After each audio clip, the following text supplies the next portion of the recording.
All right, we're live. Well, all right. See how you do it? You're such a little liar. We're gonna go ahead and do this. All right, we're live. You little shit. All Let's right, do sorry, it I shouldn't cuss. live. We're doing it live. All right, but are we seriously live? Yeah. All right, so fair enough. Now pop So- open that So thing. hold on. This is Okay, Kay. introduce This yourself. is Late Night Coffee with Kay. In case you all don't know, it's been like months since we've even done this. Part of the research revolution with James Munder. Say hi, James. Hello. Okay. All right. We got a bunch of stuff we're going to talk about. And basically, I wanted to do this because A, it's been forever. B, I need to let loose and vent. And C, this world is freaking going crazier and getting crazier by the minute. So, got a bunch of stuff we want to discuss. And if you all could go ahead and just say something in the chat and just let me know if it sounds okay before we go ahead and start screen sharing, that would be great. And then that way I'll be able to see how much of a delay and stuff there is too. So what's going on, James? I actually just thought I was like, oh, I should go to the chat, so I got to do that. I forgot about that. You got to do it all like this. All so, right. Ryan NC says everything sounds good. What up, Ryan? Yeah, I want to talk about the camera and stuff I got later too. Thanks to Ryan, he like put the little bug in my ear. Like I saw his footage on his channel of the moon, and I'm like, oh my god! Wait a minute. You got bugs in your ear? What's going on? No, like literally, like he posted his new camera and shots of the moon, and I was like, oh, that's perfect. That's exactly what I've been wanting. See, I've been wanting a new digital camera forever, but I've kind of like nothing has been on spot as far as what all I want it for. You got to get the P900. That thing's amazing. That's exactly what I got, man. Yeah, that's what I got. You got a P900? Yeah, I just got it like 3 days ago. No, it's been longer than that, but yeah, I got a really good deal on it. Of course, I'm always searching for bargains and stuff. Like if you want something and you want to get a really good deal and you want somebody to find it for you, help you out, just send me what you want and I will find it for you. Like I love to search for stuff. So yeah, P900, baby. Yeah. And not only is it like a telescope, but as far as like professional photos, it takes like amazing photos as well. So like I've already offered like my whole family, hey, if you want professional photos done, because I just love doing that. I've always loved it. I'll do it free of charge. Just give me like you bring me an SD card because you don't want to keep transferring like say, okay, I'll send it to you in a text message because the quality goes down every time you share it. So you bring me your SD card, I'll take your photos, we'll shoot wherever you want, and then I'll just give you back your SD card and you go print them as you like, you know, or share them, you know, however you want, because I mean, that stuff gets expensive. Wait, Kay, where'd you get the P900?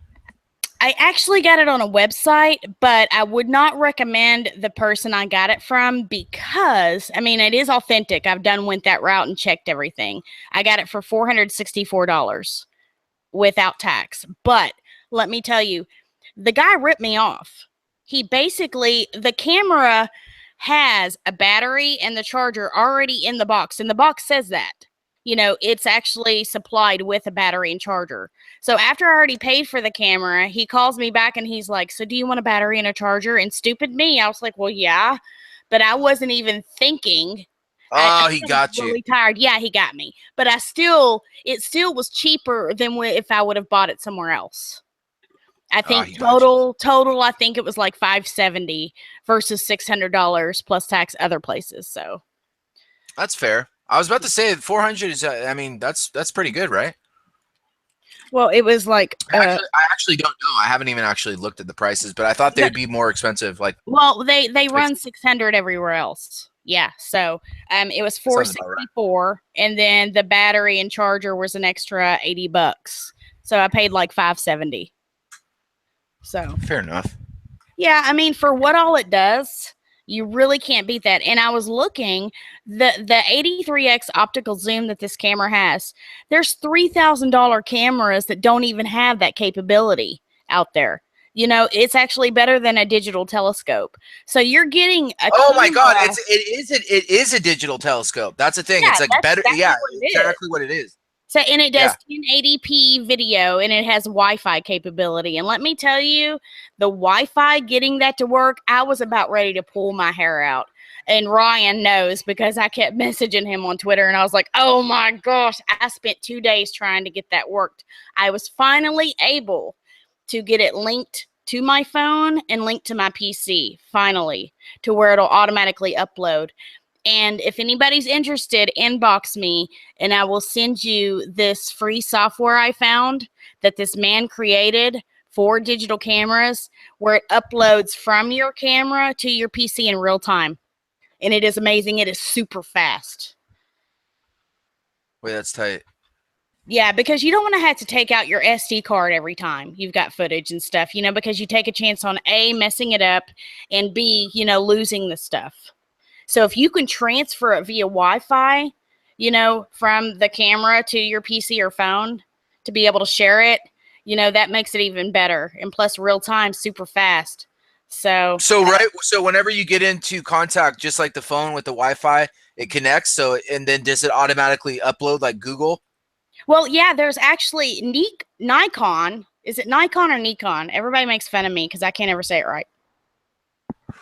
What is it? I think it's Nikon. Okay, Whatever, so same thing. Nikon actually on Android, I'm not sure about Apple, but Android, they have their own app to where it automatically, once you sync it, it'll actually automatically show all the stuff from the camera to the phone automatically. So, you know, you can actually take pictures with your phone through that app as well. Hold on just a second. Let me see what that app is called on Android. Um, I and think there's actually Ryan threw a thing in the chat. It might be it. Imaging.nikon.com. But it says lineup mic, so I don't know. Let me click on it. yeah, I think that's it. You're on top of it, Ryan. Thanks, man. Ryan's got one of these things. Wireless mobile utility version 1.50 on Android. Wait, so all the footage, like you can go out, use your P9, syncs up with your computer, all the footage. That's tight. Yeah, exactly, man. And there is a hey Ryan, you know that link I sent you on that AirSif? If you could post that in the chat, if people wanted to download that free app for Windows PC, you have to sync it up. It's very, very user friendly. It's kind of, it looks old school because you know how you get those black screens, how old school programs used to work, where you get the say you're searching on a PC in the back door and how all that looks. That's kind of how this app looks at first when it's syncing. No, I'm talking about the one I sent you for the PC, Ryan. If you could post that link in the chat, the one on Twitter I sent you, the free one. Chat is slow. All right, let me see if I can get this fixed because I put it on slow mode so people wouldn't get timed out. That's why I did what I did. So hold on just a second. I don't like for people to have to be able to get timed out, you know, through the YouTube. You know what I'm saying? That just sucks. I got you.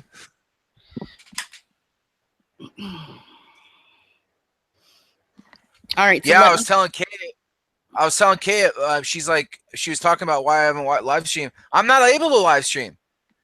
Thanks, I'm not. They got me for 3 months, and then right after I was able to live stream, they got me again. So they just keep doing it to me. Anyway, and I had no idea, or we would have went live before now. You know. So. Well, I do have my backup channel, but for some reason it just doesn't feel the same. But I hear you, man. I have my live channel, which You know, I would love to be able to do that more, but it's like I want to do certain things a certain way. I don't want to just upload just anything, you know? Oh, so speaking of that, don't you have some things? You had all that stuff to show us? Yeah. I'm fixing the chat first, and then I'm gonna start screen sharing, and we're gonna get on with this. Don't worry, man. I got you covered. I got it Fair. all set up. I'm just What's trying up, to. Felicia? That's Life as Cal. Life of Cal. Miss Felicia. All right, fair enough. Hi, Felicia. All right, let's see who all's in here real quick. I got Ryan. I got James, of course, Christine, P13, Painful. What's going on? D Weenie, what's up? All right, let me fix this. You were talking about people going crazy on McDonald's. I mean, I've always thought that honestly, with the how everybody is on some sort of medication, how they want to put you on a medication. I was like, what about if they could just slip something in that basically tones you down, like Nazi style. Everybody, there's like 75% of the population is on some sort of medication. What about if they slipped it into all of their medication? You know what I mean? Just like an ingredient to all their stuff. I mean, who knows what's in medication? It doesn't have any, I don't know. That's what I think was going on. But when you were talking about the McDonald's, that's why I wanted to. I'm going to get into that. I'm going to talk about that later. But first off, I'm going to talk about something that's just been passed in Canada. Hold on. Let me get my screen share up. All right. I've got the chat fixed. If you all just want to refresh, it should be okay to go. Now, if you get timed out, I'm sorry, but I put slow mode on so nobody would get timed out. So that's just how it is. Let me X this Jeez, off. you're like a chat Nazi. Chat Nazi. All right, let me screen share. Oh, we got this over too far. Chat Nazi. What the heck's that mean, man? All right. Oh, don't take it personal. Oh, trust me, I'm not. I'm just messing. We can joke with each other like that. Some people can't, but which is sad in a way, but Well, to get you to screen share and everything, it's like a whole 9 yards. So I was wanting to make sure that you screen share because you got all the links. So you wanted to talk about this. So I want to talk about this. Are you saying it takes me forever to screen share? No, I'm telling you that. And when I have something on my mind, and then I don't want, you know what I'm saying? Like I want to talk about this. Okay. Can you see my screen? Just click on it. Okay. The all right. Babies. Well, and that's the thumbnail that this news article used. But basically, what happened, or what is happening in Canada, and I'm so glad I don't live there. Ontario passes totalitarian bill allowing the government to take kids from Christian homes. Now, check this out, okay? They are targeting Christian homes, and why do they say that? Because I'm not going to read this full article. Let me go ahead and tell you. Pro-family advocates warn Bill 89 actually gives the state more power to seize children from families that oppose the LGBTQI. They've added another thing, and gender ideology agenda, and allows government agencies to effectively ban couples who disagree with that agenda from fostering and adopting children. Bill 89, or the Supporting Children, Youth and Family Act of 2017, repeals and replaces the former Child and Family Services Act that governs child protection services and adoption and foster care services. All right, listen to this. It adds gender identity and gender expression as factors to be considered in the best interests of the child. At the same time, it deletes the religious faith in which the parents are raising the child as a factor to be considered, and mandates child protection services consider only the child's own, quote, creed or religion when assessing the best interests of the child. So, okay, make a long story short. if you and they're targeting Christian homes because the Christian the Christian belief is man and woman in marriage. Okay, um, if a child feels like they're not in their correct gender and a parent says, no, I don't think so, the child has the ability to go over top of the parents' rules and basically be put into foster care if they don't like what they're being told by their parents. So basically, it's giving the children a voice over what their parents are trying to raise them. Yeah, All but about. it's like where the government can't. Who cares what the government wants to do? You're gonna come and take my child because of the way I'm raising him. Like Exactly. I mean, I guess this is Canada. I guess this flies in Canada. This would never fly here. I mean, I Let's don't know hope though. not. People are. Let's hope not. I mean, And you know what? This is the hypocrisy that goes along with this. Back in 1995, um, the same committee passed a law to where they actually gave religion free speech, or they voted against same-sex marriage. In this same, okay, let's see where it said that.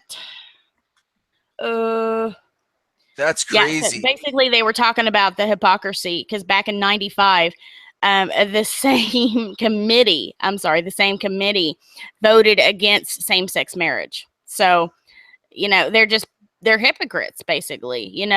This is really, and who cares? You know what? Who cares if somebody that's in the LGBTQI whatever, who cares if Yeah, they they're get using offended? You that know though, what? Kim. They're using that. They're using the voice of like the LGBT whatever, and then they're using it as a cover. Like they always have to have some sort of group or some sort of foundation to get behind or whatever. And then through that, they are messing everything. You know what I'm saying? It has nothing to do with that. Literally, they're just stopping. They're trying to stop reproduction. Is what it looks like they're doing. Oh yeah, yeah, and I'm sure that goes along with this. But what I was going to say was, you know, they're so worried about offending them. But you know what? I have my own beliefs. What if I'm offended? Exactly. That doesn't matter, does it? It's like when the hell are you taking into account my feelings Right. about all When this do shit? your feelings rule over mine? Exactly. And they The want to same talk thing about goes free with speech. Like race. if you're free speech, this is what they're trying to pull. First of all, I don't even get the anti-Sharia. Are we going to have Sharia in this state? I mean, in this country ever? Like I would think that would go completely opposite. I think every American should be up in arms, being like, what does it even matter? We're not like I was hearing the people talking. They're like, oh, they're thinking about implementing. Are they thinking about implementing Sharia law? No way. In the United States? Are you out of your mind? They don't even. They're too opposite. Sharia has nothing to do with the United States. Get the hell. That doesn't have anything to do. But now all of a sudden you have all this crap, and it's like people are actually talking about. It's like, what are you talking about? Well, they need to actually look at the Constitution and they need to not revamp it, but they need to actually read it for what it is. Because, I don't even for think people instance, know what the hell it means to be I don't American think they anymore. do. I don't think they do. And we're supposed to be able to have free speech. I just saw something. You probably seen it too. This couple was sent to prison for life, I think. Now I'll have to find the link. But basically, there was a black birthday party, and I think it was in Alabama. And these rednecks, okay, and that's what I'm gonna call them, okay, because they were in trucks. They had the oh god, the the flag, the rebel flag hanging. They had the United States flag hanging in the back of their trucks, and supposedly they were driving past this birthday party that was outside for this black family. They were doing racial slurs, giving them a finger, saying all this bad stuff, driving past this family, and that's basically all they did. I'm not saying that was right. I don't see color. Okay, I love everyone. I don't think it was right by no means, but they were Okay, giving but it. you're not going to get rid of racism. I mean, it exists. No, I mean, whatever. here's what I'm trying to get at is what happened to free speech, because they were actually charged with racism and something else. And they Well, were what doing they're doing is Senate. they're actually trying to get white people racist with I what know they're doing all and this what white they're showing. supremacy and stuff. Yeah, No, they're trying to get white people racist I because know. they need to reverse all the reason. So what they're actually doing through all the media and all the crap and all the mind control is they're doing things intentionally to it's just it's a bunch of bullshit if you ask me. And then they go and then while they're doing it, and then this is what I've been told. I've been told that Antifa are going to stop doing the mask thing and switch over. And this is where I was like, I don't know if they could even pull it because all the love they would be shown, but they would dress up as Trump supporters and Trump all that. But I was going like, I don't know, like maybe I don't know that, but that would suck. But you would be able to spot them. I'm thinking, and they would. I don't know. Have you even talked to some of these Antifa people? They are literally like, I don't know where they're getting these people, man, but it is bottom of the barrel type stuff. Oh man, and you know that video that you posted yesterday, I believe it was, where that black guy was talking to that she. I don't know what it was. The one that punched Yeah, first. yeah, was it like a it? It was an it because it straight up talked like a man but looked like a woman Yeah, without makeup. And then they were yeah. Did talking you see? about she. So I don't know. Yeah, and they're And doing I'm it on sorry. purpose, and they're going like, if you don't say the right things, like he or she, then you're gonna get charged. It's like I don't know what the hell it is. What do you want me to do? I don't know It what like they're trying to prove. You know, I have they're no this idea is what exactly their what they're agenda doing. is. This is what they're doing. They're trying to make everybody mentally ill. It's like a complete listen. MK Ultra, all that, all the programs, all I mean everything. You know, everything that has names. I mean, we're talking about hundreds of thousands here. They all were on studies on the brain on how to manipulate at its best. They're using everything, and we're talking about chemicals through stuff that they're doing through the media. So I mean, if they don't get you on one level, they're trying to get you on another. You know, it's absolutely weaponized. How people there's some people that don't even see how it's being weaponized. It's unbelievable. Like literally, it's not TV. It's like I shouldn't even say TV though because it's like cross-platform. It's like an ideology. It's like the way that they do it isn't just like one little thing. You, It's like a network. you know what it makes me want to do? And I don't see enough of this. Yeah, I give people credence for going out and filming. Okay. I've been there, I've done that. And it was my first time, so I really didn't have the courage. But let me just tell you, next time it happens, I'm ready. Why aren't people going up to these people and asking, hey, why are you here? Who is paying you? How much are you getting paid? They don't talk First, to you. well, I'm just This is saying, the I thing, don't though. even This is see the it thing. being asked, This though, is the thing. James. That's The the way thing. that they were talking, okay, the way that the cops were acting, that people said in all these places over this thing, they get two composing sides together, and then they put them right next to each other, and then the cops don't do anything for the Antifa people. They're staging this. I They're know that. staging a civil I know that. war I'm talking about the people protesting. Why aren't we seeing more independent journalists walking up to these people and saying, who is paying you? because they don't talk. The They thing do is, you have you though, seen have them? you seen any footage of people even asking the question? That's what I'm getting at. Have you seen it? Yeah, Yeah. I've seen people go up and yeah, I've seen it. I've seen You've it. I've seen seen people actually actually Bernie. go I've up and seen say, Bernie are you when he paying? was. I saw Bernie down there. I saw a lot of live streamers. I can't name them off the top of my No, head. I'm talking And about the actual live streamer walking up to the protester saying, who's paying you? Asking that specific question because I don't see it. You know, that's well, what you got to watch more. You got to watch more because there's been a lot. There has been a lot. okay. Well, I'm just saying it's not done enough. And they know it's Soros. They know who's paying them. Yeah, exactly. And the But thing you know, is they're just reading people and it's seeing their expressions and it's like kind of like actions speak louder than words too. But I don't hear it asked enough. People there's one thing I wanted to go over. I don't have the link and I'm gonna post all these links in the description after the show's over. But actually I do have the link. Hold on. What I wanted to talk about next. Check this out, guys. July 2nd, 2017, there are these activists trying to get a nationwide impeachment march to impeach Trump.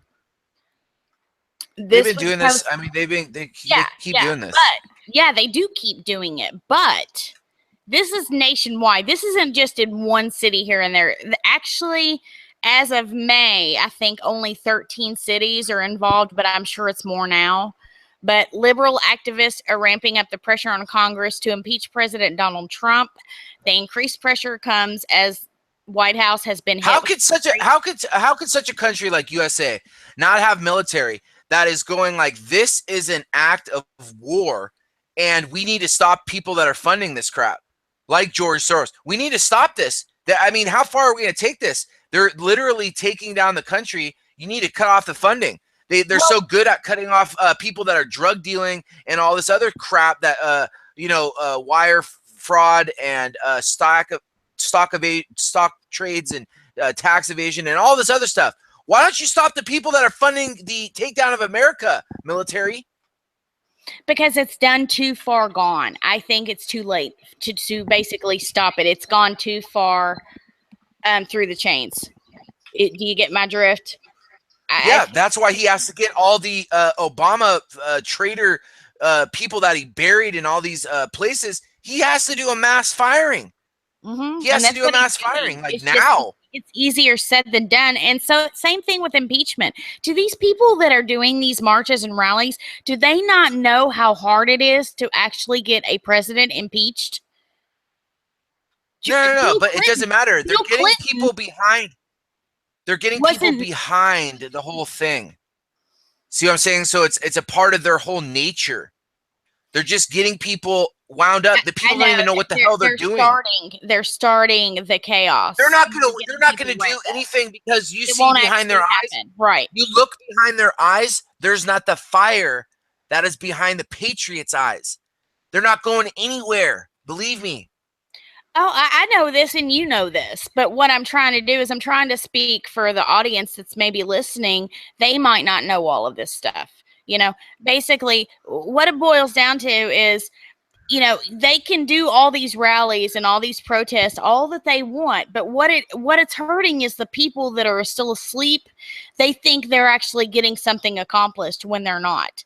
It is going to be so hard to impeach any president. I mean, how long did they try to impeach Obama? How long was the investigation going on that birth certificate? And finally, right before his second term was up, they actually came out with the hardcore evidence that the birth certificate was actually fraudulent with 8 layers.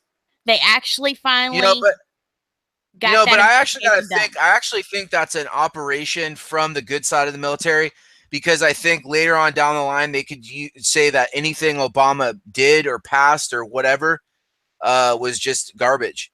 So I think that was actually like a really high level thing they could use down the line. Trump, if he gets the right people in and starts being able to handle this crap, you could use that down the line to nullify everything that Obama's done.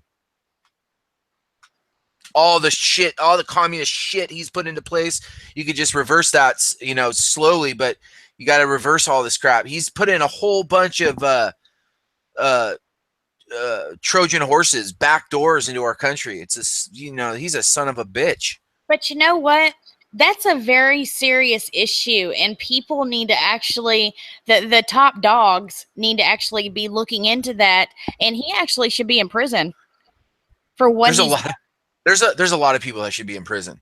Let's be honest. There's a lot of people. There's a lot of people that are on this Luciferian, sketchy, Hillary Clinton. I guarantee you, the one person that people aren't talking about, I guarantee the Bushes are behind a lot of this shit too.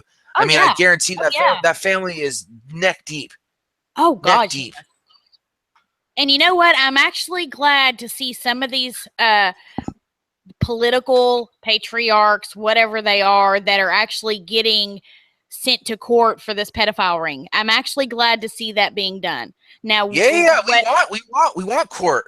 Court's good. We do. Yeah, because that's actually, I know the justice system is rigged. I know a lot of it. All you got to do is a freaking hand sign, let them know you're in the freaking Masons, and you're going to get off on a fairly easy sentence. I know, I'm aware of all that, but but there's a rift between the Masons. You don't think that this rift that was in the lodges Oh has to yeah, do with yeah. whole They're ideology, pissed. I Oh guarantee you yeah. there's high-level Masons that are not on the side of the traitors. Guaranteed, guaranteed, guaranteed. There's no way Trump could have became president if that wasn't the case. There's no way. Oh yeah, I know. Trust me. Trust me, I'm fully aware. I'm fully aware that they're pissed off that it even got this far. That's what I'm trying to say.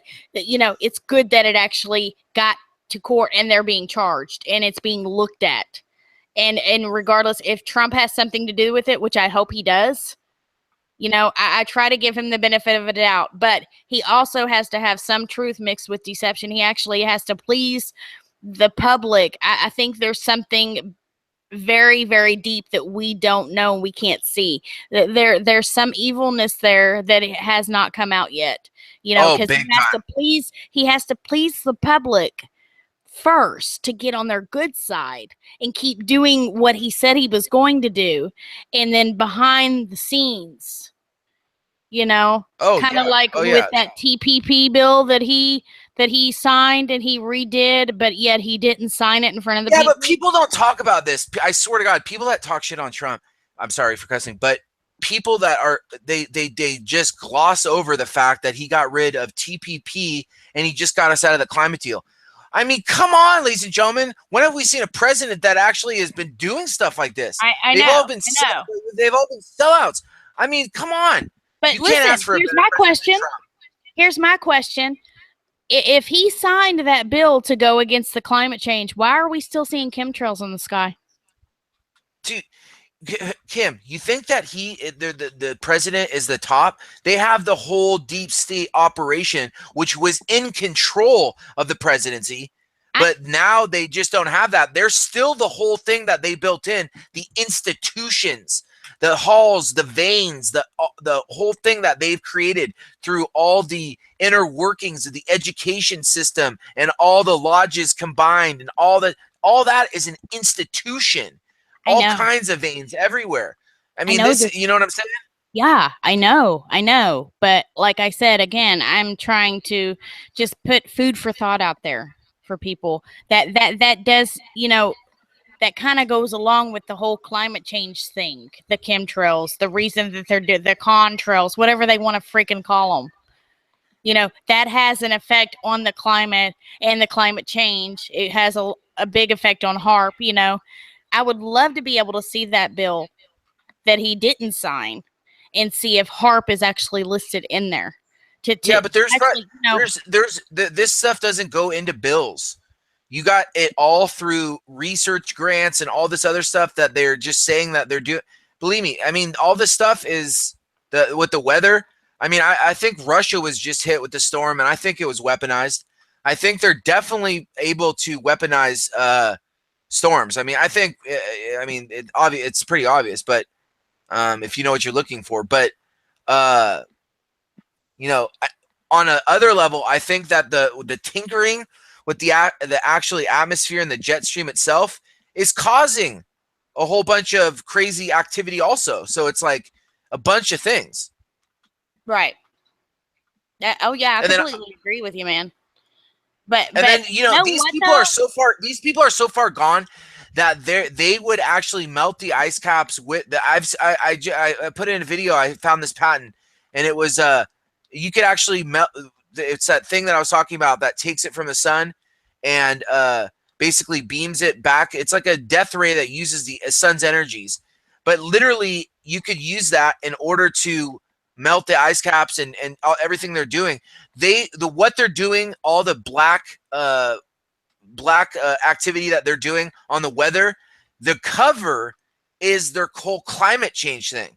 So they're like, see, the climate's changing because we're messing with it, but and then that's how they want to get us under this whole umbrella. The climate thing would take us out. It literally caps us from energy, and without energy, all of our businesses, all the startup that you see wouldn't be able to, because they literally don't let you be a company. They literally, I'm in California, all the companies are leaving. They don't let you become a company. They regulate you out of the damn state. And that's what they're trying to do with the whole entire country.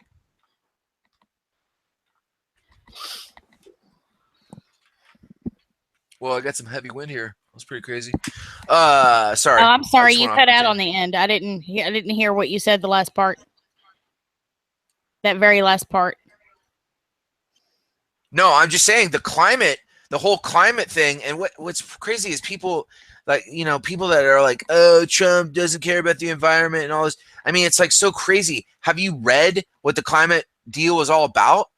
It literally caps United States. It lets the dirtiest polluter, China, get away with it until 2030. It when they say it's good for the environment, it's bad for the environment. When they say Patriot Act, it's bad for patriotism. When they say the freedom of this or that or the other, it's totalitarian. It's totalitarianism, Yeah, it's or all whatever. opposite, people. In It's case all you opposite. don't know, we are a republic and not a democracy. People Right. people don't. They keep the government has said this. We are actually a republic. Wake up, people. Okay, next topic. It is this woman was charged with shoving med in a toddler's mouth at Berkeley. Whether this is true or not, I pray to God it's not. But let's watch this video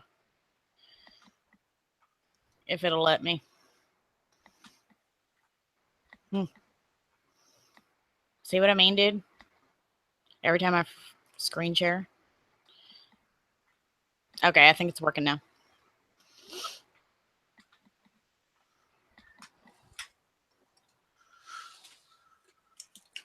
It's just taking its time. But first, a Bay Area woman now facing child endangerment charges after she allegedly fed meth to a toddler. What we are learning about her past. Good evening, everybody. I'm Vicki Libiakis. I'm Grant Lotus. That incident happened at a park in Berkeley on Monday afternoon. Police say the 36-year-old suspect shoved meth into the mouth of a 2-year-old boy. Our Front Force Dan Kerman following this story for us. He joins us now live in Berkeley with the latest. Dan. That's right. This isn't just any park. This is People's Park here on the UC Berkeley campus. This is where it allegedly happened on Monday, and we've learned that the suspect also has a history of attacking law enforcement officers. She was on a probation, according to the sheriff's department, for attacking 3 law enforcement officers. That was back in 2014. And the latest news we got is that after her arrest during intake at the Santa Rita jail just yesterday, she attacked another sheriff's deputies, according to authorities. This woman, 36-year-old Sayadina Thomas, is accused of putting methamphetamine in the mouth of a 2-year-old boy Monday afternoon. It's just shocking that she would do something like that. Police say it happened here at UC Berkeley's People's Park. I saw her getting arrested. The whole park was kind of buzzing. We saw the cops roll up. Court documents indicate a nanny was with a 2-year-old boy and a 3-year-old boy in the park's play area when police say the suspect shoved an unknown substance into the 2-year-old's mouth. Once on scene, Thomas initially told police it was a Tootsie Roll, but later told paramedics it was meth, which was later confirmed by officials at Children's Hospital. She's create bad energy, and she's a bad person to have into the park. What she did was totally wrong and it's evil. What she did to do that to a little baby. Those who are regulars at the park say they're familiar with Thomas. And all I've seen of her is sitting next to people and harass them by her own weirdness. I don't know. I don't know if she's mentally deranged or if she has a drug problem. I don't know what it is, but her behavior is definitely irate, and I don't appreciate it. Thomas is now charged with 1 felony count of child abuse and 1 felony count of having a controlled substance on school grounds because the park is on the UC Berkeley campus. And this is not Thomas's first run-in with the law. She's currently on probation after being convicted of attacking 3 female deputies with the Alameda County Sheriff's Department back in 2014. And sheriff's officials, as I mentioned, tell us today that she also attacked another sheriff's deputy during intake, during booking at the Santa Rita jail. This was yesterday. We don't know if those charges will be added to it, but the suspect due back in court tomorrow morning for her first court appearance. She was supposed to be in court this morning. Sounds like a tweaker. Afternoon. That was pushed off again until tomorrow. Know what I mean? Yeah. Evaluated. Live at People's Park in Berkeley, Dan Kerman, Cron 4 News. Thank you, Dan. Okay, here's my thing. and I'm going to just say this. I think the justice system needs to be revamped, because why wasn't she charged with attempted murder or something like that? Because she obviously had more intentions than just getting the freaking child high. Okay. She was babysitting the child. She was not the mother. She was babysitting the child. Did you see her duping delight grin in her freaking mugshot photo? I mean, are you kidding me? Yeah, there's a bunch of sick people out there. A bunch of them. And The thing is I think that there is these high level Luciferians that do pretty gnarly stuff, and they are dirt, and they have some sort of connection with these. I'm not saying that this has anything to do with it, but this like real underworld, seated underbelly of people that basically get the kids for them and do all this stuff, and they're connected. And there's just all these connections with these high level people, but they're little, you saw the things when, with all the Pizzagate and stuff, you saw these like high level people that were like, you would think like, oh, he's a congressman, all this stuff. And they're connected with all these seedy people. And I think that's like the gum that holds it all together, is like this child trafficking rat line, hellhole they got going on. I mean, it's gone global. It's infested. It's infested like a cancer, and they're openly coming out with it. I think the Satanists, they're openly coming out with it now, and they think they got enough people in, and it's they think they got enough people hypnotized and brainwashed, and the people that are seeing this, they're losing their minds. The people that actually are, sane and know what's going on, they literally are kind of losing their minds, because they're like, what the hell's going on with the world right now? It seems like it's this can't be the way that the world's going. I mean, the people seem absolutely insane. And it's because this crap. It's exactly what the Bible said. 5 years ago, I would not think that the time would be like now. It's gotten that bad where it's like, I can't believe it. Yeah, and I was just saying the other day, how much more can God take? He's a very, very patient creator. That's all I'm saying. Because if it were me, I would have had my fill. I mean, and you know what's weird? Here's some information I just found out recently. Back at the time of the flood. Now, whether this information, how correct it is, but this is what I heard. So don't hold me to this, guys. But it kind of makes sense.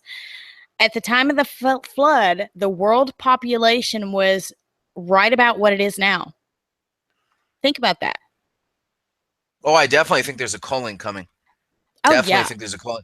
I think that they know that these cycles that the earth is on, and I believe that there's something that they know is coming that is like on a secular thing. That's why I was so into the whole thing with the red planet and the crossing and all that, is because I think there's a timetable, like almost like a clock watch, a watch, it's like almost like a watch where you could like know exactly when this is going to come back.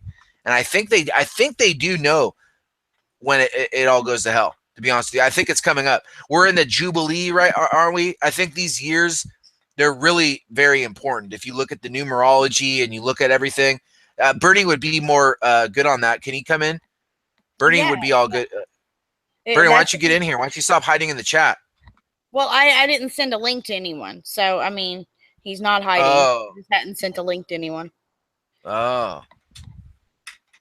I figured he was working because he's been working till 12. So. Well, why don't you send him a link? Well, because I don't have. You can send him a link. Can you add him to this? Because I've got my screen sharing going on, and I can't. I don't want to mess that up. Oh, you can't send him a link. Oh, I got it. All right, fair enough. How do I send him a link? I don't have the link, but I'll go back into the up in the page that we're on. Just hit see the person. Since you're a mod, you should be able to add people. See where it says the people at the top. Add. Yeah, I'm not a good mod though. That's why I'm not a mod on. Well, I don't know all the tricks of the trade. You know what I mean? In the page that we're in, and I'm a little rusty because yeah, I know. whatever. Yeah. It's all good. Just add them to this at the top where you see the little people. You should be able to add them. I know I have to do a whole bunch of things because I'm only on one screen. Hold on. Jeez. I'm sharing this with my phone on Twitter. Yeah, like Paul Bagley on live on all these things. I mean, you need like a whole bunch of cameras and shit because it's like, how am I going to go live on this and that and this other thing? That was a completely left field comment. I'm sorry. I'm just trying to do this. That was totally random. Was. All right, Bernie. So get in here. I'm going to send it in the chat that I have with you and Kay. Because I mean, that's what's coming up. So just take it there because you'll get it. There you go. She should have been ding. Yep. He should have just heard received a ding. All right. So, but yeah, keep it rolling. Keep it rolling. Now I'm done. Okay. All right. Let me share this on Google Plus real quick, and then we'll go to the next one. What are you doing on Twitter, Google Plus? What are you doing? I'm sharing the link to the stream, dude. Because I forgot to the share actual link. Not the so people can watch, dude. Not the hangout. Okay. All right. Next one. We have woman assaults son, grandson with samurai sword, police say. Another samurai sword? Well, this is the same one we were talking about earlier. Okay. We haven't went over this. What do you mean another samurai sword? No. I covered one. This was like maybe a month ago, and it was another samurai sword chick. Well, this could be the same one. Are you sure? No. Yeah, it's a different one. This is February. Wow. Look at this. Look at this. Updated 3:33 p.m. February 7th. Come on, Bernie, where you at? Yeah, but the other one, it didn't have to do with a grandson, I don't think. No, it didn't, as a matter of fact. I remember the guy came over to this chick's house and they were having like a date, and then she took a samurai sword to him, and I made a video called the Slasher. It wasn't this chick, I remember. Hey, this is in North Carolina. Hey, Ryan, did you hear about this? This was in Gaston County, North Carolina.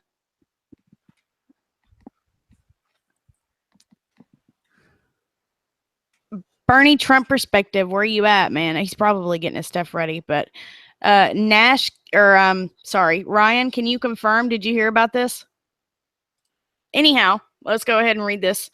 A 45-year-old woman is accused of assaulting her adult son. Oh, hold up. Robert Leo saying, James, you have Asperger's syndrome? Robert, dude, I'll bounce you. No, I'm just kidding. But I mean, what do you mean? Do I have Asperger? What's going on, Robert? I think Robert's the one with Asperger syndrome. Just saying. Little troll. Anyway. Okay. A 45-year-old woman is accused of assaulting her adult son and 2-year-old grandson with a samurai sword. Michelle Diane Willis got into an argument with her son before swinging a sheath. A sheath. Oh, okay. Sorry. Excuse me. A sheathed samurai sword at her son's head, police said. Her son was holding her grandson at the time. Both were hit by the sword and suffered minor injuries. Must have been a pretty dull sword. They were treated at a hospital and released. Willis was booked at the Gaston County Jail Monday night. She is charged with assault with a deadly weapon, assault with a minor present, and assault on a child. Her bond was set at $10,000. Now, let me just say this, okay? Why was she not charged with attempted murder? Because she obviously didn't just want to knock them around. Hey, the reason why I said that is because there's a lot, and I don't have this intelligence, but I'm saying that there are a lot of these scumbag, like women that look after kids, and the reason why I'm saying this is because the last story you covered said she was babysitting, right?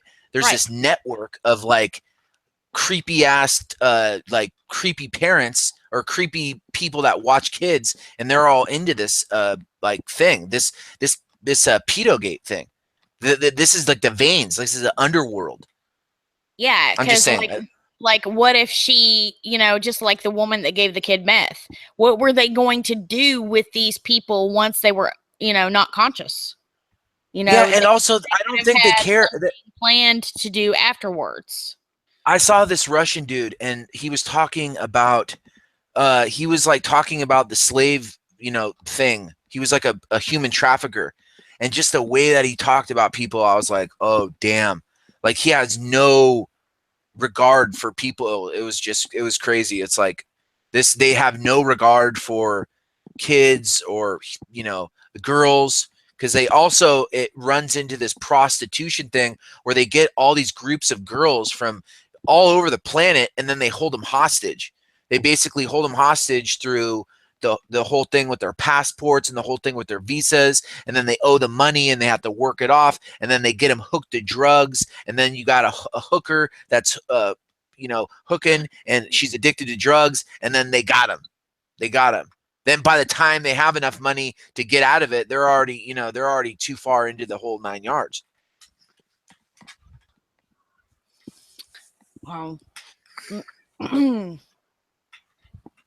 This whole world is just going crazy, and that's basically why I'm covering all this stuff. I think God is also shining light. I think that's the reason why there's this thing happening where people are getting more information. I actually think it has something to do with like computers in some weird way, because of like all the information, and it's like it's this consciousness awakening that's happening within people that is crazy. On the other hand, you're seeing all the light also be shining on everything that was dark and hidden and nasty, and all this stuff. I think it's all being revealed right now. Yeah, like maybe God's trying to open our eyes to all the evil in the world so that they can Definitely maybe think that's what he's doing. Yeah, Definitely think maybe that's what try he's to doing right now. change and go the right way. Like, look at these people. Look what not having me inside of your spirit does to people. Indeed. Wake up. Next story. 6-month-old dies after sorry. Blah, blah, blah, blah. After babysitter couldn't reach 911. Now, I did not look over this article. I haven't even looked over it. Ghost calls, end quote, to 911 from T-Mobile phones in Dallas are clogging the city's emergency dispatch system, the city said. And a 6-month-old boy's mother blames the issue for her child's death. Now, I will say, this is March 15th. Wait, ghost calls? March 15th, 2017. I'm not sure what that means. Ghost calls to 911 from T-Mobile phones in Dallas are clogging the city's emergency dispatch system. So people are fake dialing or butt dialing 911, and it's causing, maybe so many people can call, and what it's doing, it's clogging it up. You know what I'm saying? Or it's actually automatically being called somehow. Maybe kids are getting hold of phones and holding down the 9 or what have you. Yeah, but there's also a coordinated effort to go after our police officers. Well, hey, listen, I'm the first one to talk. I'm the first one. Hold on. I'm the first one to talk shit on the police. I know exactly what's going on with there. But at the same time, they are like the thing that was going on in Texas. They are literally they're driving the cops. They're I don't know how to exactly put it. They're making them do things like there was a big holdout over in Texas, and then you saw all these cops, 50 of them from Texas, relocate. I think that they're putting pressure on them, and then when the pressure doesn't go, they send in people with machine guns. They did a whole 9 yards over in Texas. Remember all that? And then people said that they thought it was fake, and I was going like, well, what about if they really are sending in these people to do this on the cops? See, that's the thing about false flags. Then everybody thinks everything's a false flag. I actually think that I saw the shootout over in Texas, and I was looking at it, and I go, that looks like real bullets. I mean, the guy, but it looked military some way. But the way that it looked military, they could have been sending in these basically these assassins, these black ops people. You know what I mean? In this black world, and they do whatever. You know what I'm thinking about doing on my backup channel, which is Girls, Guns, and Glory? What I'm thinking about doing is going and getting some blanks and then getting real ammo, and just showing to people the difference as far as sound, as far as look and feel, how we can actually maybe somehow tell if, you know, you said real bullets. You know, there is a difference, and a lot of people don't even know. You know, there is Well, a the reason certain why I'm pop. saying that, There well, is the a reason why I'm saying that is this guy, the way that he was just holding a gun, the way that he was just handling it, I could tell he's military. But he was also doing the cover of fire where you literally, I've never seen this done without military. I mean, just the way that he was handling it, you could tell he's military. But the way that you shoot from cover and literally shoot through the corner of the wall, and the way that you maneuver your feet, like it was straight military. I mean, Black Ops all the way. You know what I'm talking about? Can you pull that up? The shootout that happened in Texas. They have actually footage of that. Can we watch that? Yeah. Let's see. What do you think I should type in? I don't know what you're talking about. Just do Texas shootout, Texas police shootout, and you'll get. I'll show you where it is. It was a whole 9 yards.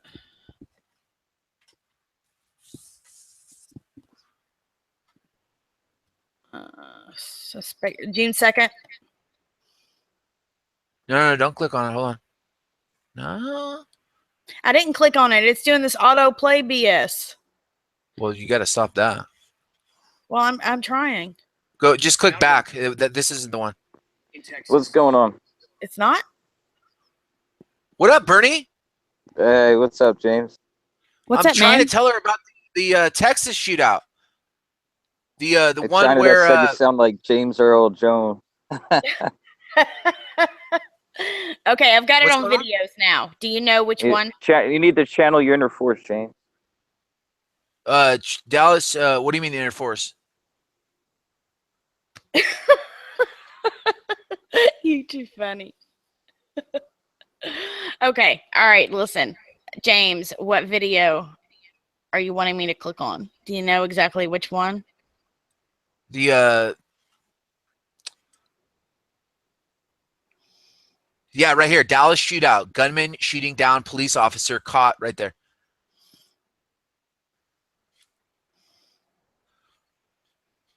Oh man, I've got the sound off because it's YouTube.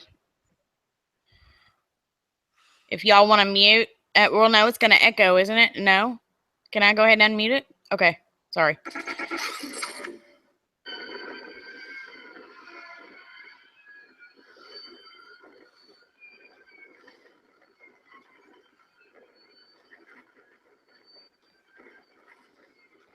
I thought this was like a long time ago.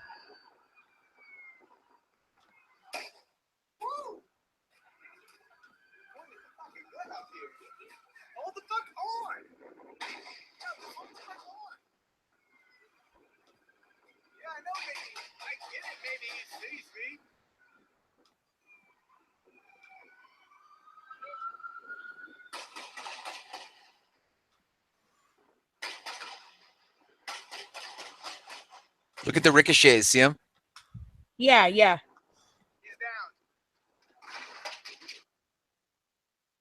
See those? That's live fire.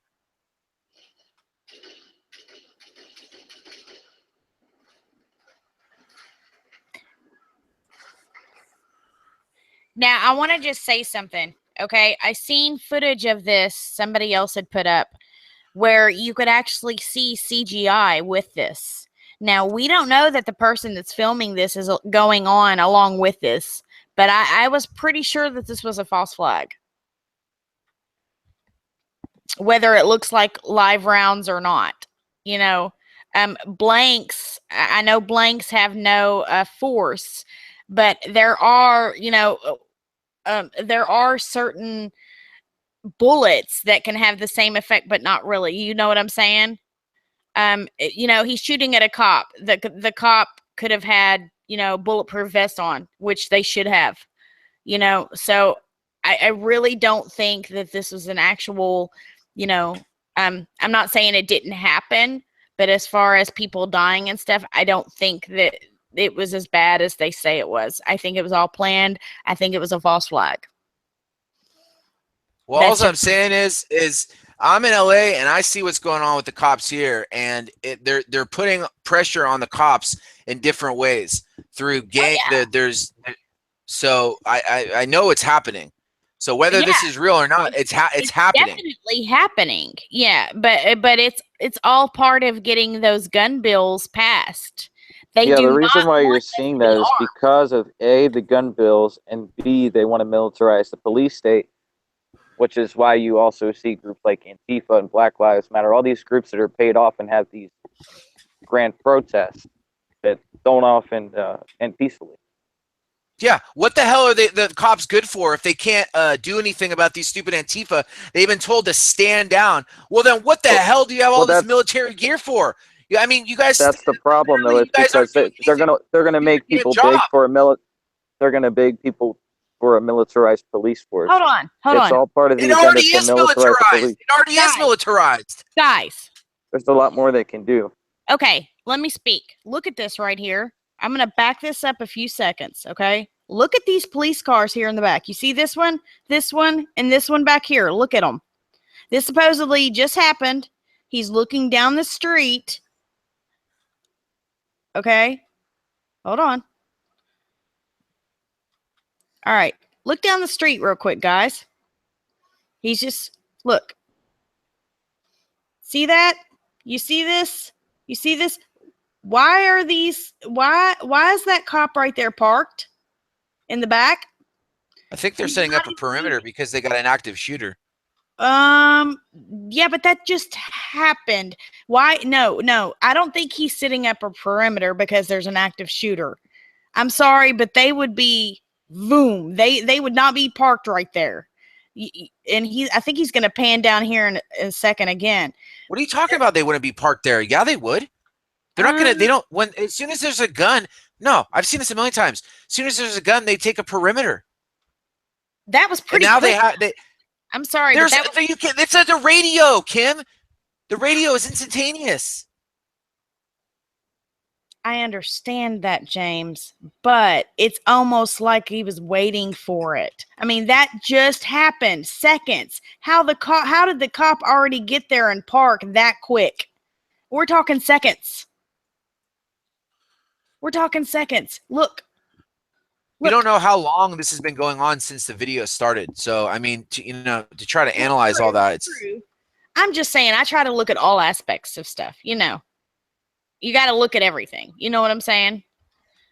I don't want to sound like this crazy chick that thinks everything is a conspiracy. But I hear you. I hear what you're saying, Kay. Yeah. I mean, you got to look at everything. Every little detail. And that's just what I'm used to doing. I'm used to looking at every detail and finding, every aspect of everything that's going on. Why are they doing this? Why would they do this? What time was the calls made? What time did the video start? I have to know all that stuff, and that's why. If you also look at what the actual thing on this actual police department, and you look at 52 cops in the last month going to a different precinct, it kind of tells a story. Right. It kind of tells a story. It says that they're pressing cops hardcore, and they're either voluntary. There's something going on. You know what I mean? And then all of a sudden you have these people. To me, it seemed like they were sending in. There was something that was going on. Exactly what it is that's going on. I mean, the actualities of what's going on, I don't know. But it does seem like somebody with black budget capabilities was basically, kind of putting them in place. And I was thinking, I was going like, where would the one state be that they would do that? And I was just thinking Texas, Oh yeah. And what's funny, Texas is pretty much its own state. Exactly. Yeah. Then I started thinking, what about if, I mean, it's crazy. I was watching a live stream. I forget which one, but this guy that was from out of state, he's from the UK. He's like, I came to Texas. I thought there, a bunch of cowboy hats and people that were Republican and this and that. And he's like, what's up with all the liberals? And I was laughing. Well, do you remember Jade Helm when they had the map and stuff, and they called Texas. What was it they actually called Texas? Yeah, Golden State's gonna win. By the way, that's why I boned out because I was like, what's the score? By the way, I'm just wondering. They're up, right? Who are you talking to? Viking fan. Oh, okay. No, but like as far as Texas, didn't they call it tyrannical state or something like that? Because they knew that if Jade Helm, you know, went live, you know what I'm saying? They basically was stating that Texas was going to go against the police and basically do their own thing, confrontational or something. They actually had a name for the state when they had the Jade Helm Yeah, map. they were red. Yeah, if you look at the map, they're the red zone. They got a big red zone over Texas because the enemy combatant. Yeah, called Texas though. Well, they actually something called it's something to the effect of like enemy combatant. I mean that was pretty much the effect. Basically, yeah. I was just trying to think of the word that they actually called it. I knew Golden State was going to win. I'm talking to Ryan now. I knew Golden State was going to win. I left at halftime, and right before halftime, they went on a hot streak, and I was like, all right, if they've got this. And I you know, whatever it was, I don't want to sit through the whole halftime thing, but yeah, fair enough. All right, let's get back to this article though, because I want to see what happened. So basically, a 6-month-old boy died due to the fact that she couldn't get through to 911. They are saying since November, when some T-Mobile customers dialed 911, their phones had been spontaneously making multiple calls, clogging the system, city officials said. Police are now investigating whether the issue led to the death of Brandon Alex on Saturday. His babysitter said that she dialed 911 multiple times without getting any answer. The 911 operators returned each of the babysitter's calls but could not reach her, city officials said. She was probably still trying to call 911 when they were trying to call her. Wait, what happened? What happened? Sorry, I got my brain in two different spots. What's going on? What did this girl do? Can you go back up to the title? I'm sorry. What did this one do? This was the 911 ghost calls. Oh, this is the ghost call. So yeah. Never finished it. Basically, she tried calling 911 multiple times. They said that other people had dialed 911 and had spontaneously been making multiple calls, clogging up the system. So I guess 911 is like anything else. They can only accept so many lines because that's, you know, they only have so many lines open. Seems like a little communist trick too. I mean, I have that in the back of my brain because they're, you know, have you seen these communists? They're such little, they know exactly what they're doing. They're like little shits. You know what I mean? They're little Eddie Haskell wannabe little mother, you know, effers. Sorry. Police are now investigating whether the issue led to the death of him on Saturday. The babysitter said that she dialed 911 multiple times without getting an answer because, if they tried calling her back, because they said the operators returned each of the babysitter's calls but could not reach her. Well, yeah, because she was probably trying to still call 911. I mean, you're not going to give up trying to call 911. I don't care who you are. You know what I'm saying? Or you would try calling somebody else. Hey, since I can't get through, you try calling. You know what I'm saying? He was only 6 months. He was only 6 months, the boy's mother said. It wasn't his time. City officials confirmed the babysitter used a T-Mobile device. They said no other cell phone carriers seemed to be affected by the, quote, ghost calls issue. Oh, wait a minute. Isn't T-Mobile a big one for burner phones too? I don't know. Never mind. I think that, yeah, they are. I mean, all the ones that I've seen, they're T-Mobile. The ones that you don't have any trace on.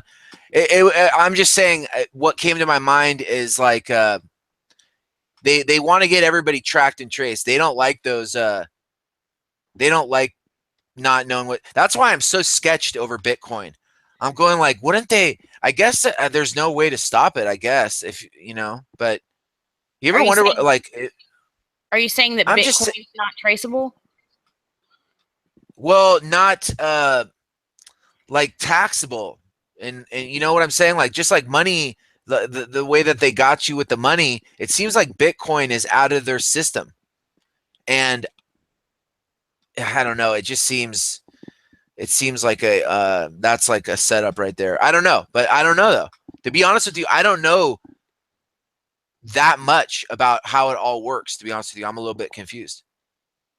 Well, they're saying T-Mobile did not respond to a CNN request for comment. This is not a CNN article. This is actually a local news station out of Louisville, Kentucky. T-Mobile CEO John Ledger spoke with Dallas city manager, blah, blah, blah. Alex was attending a funeral when she received a call from her son's babysitter. Wow.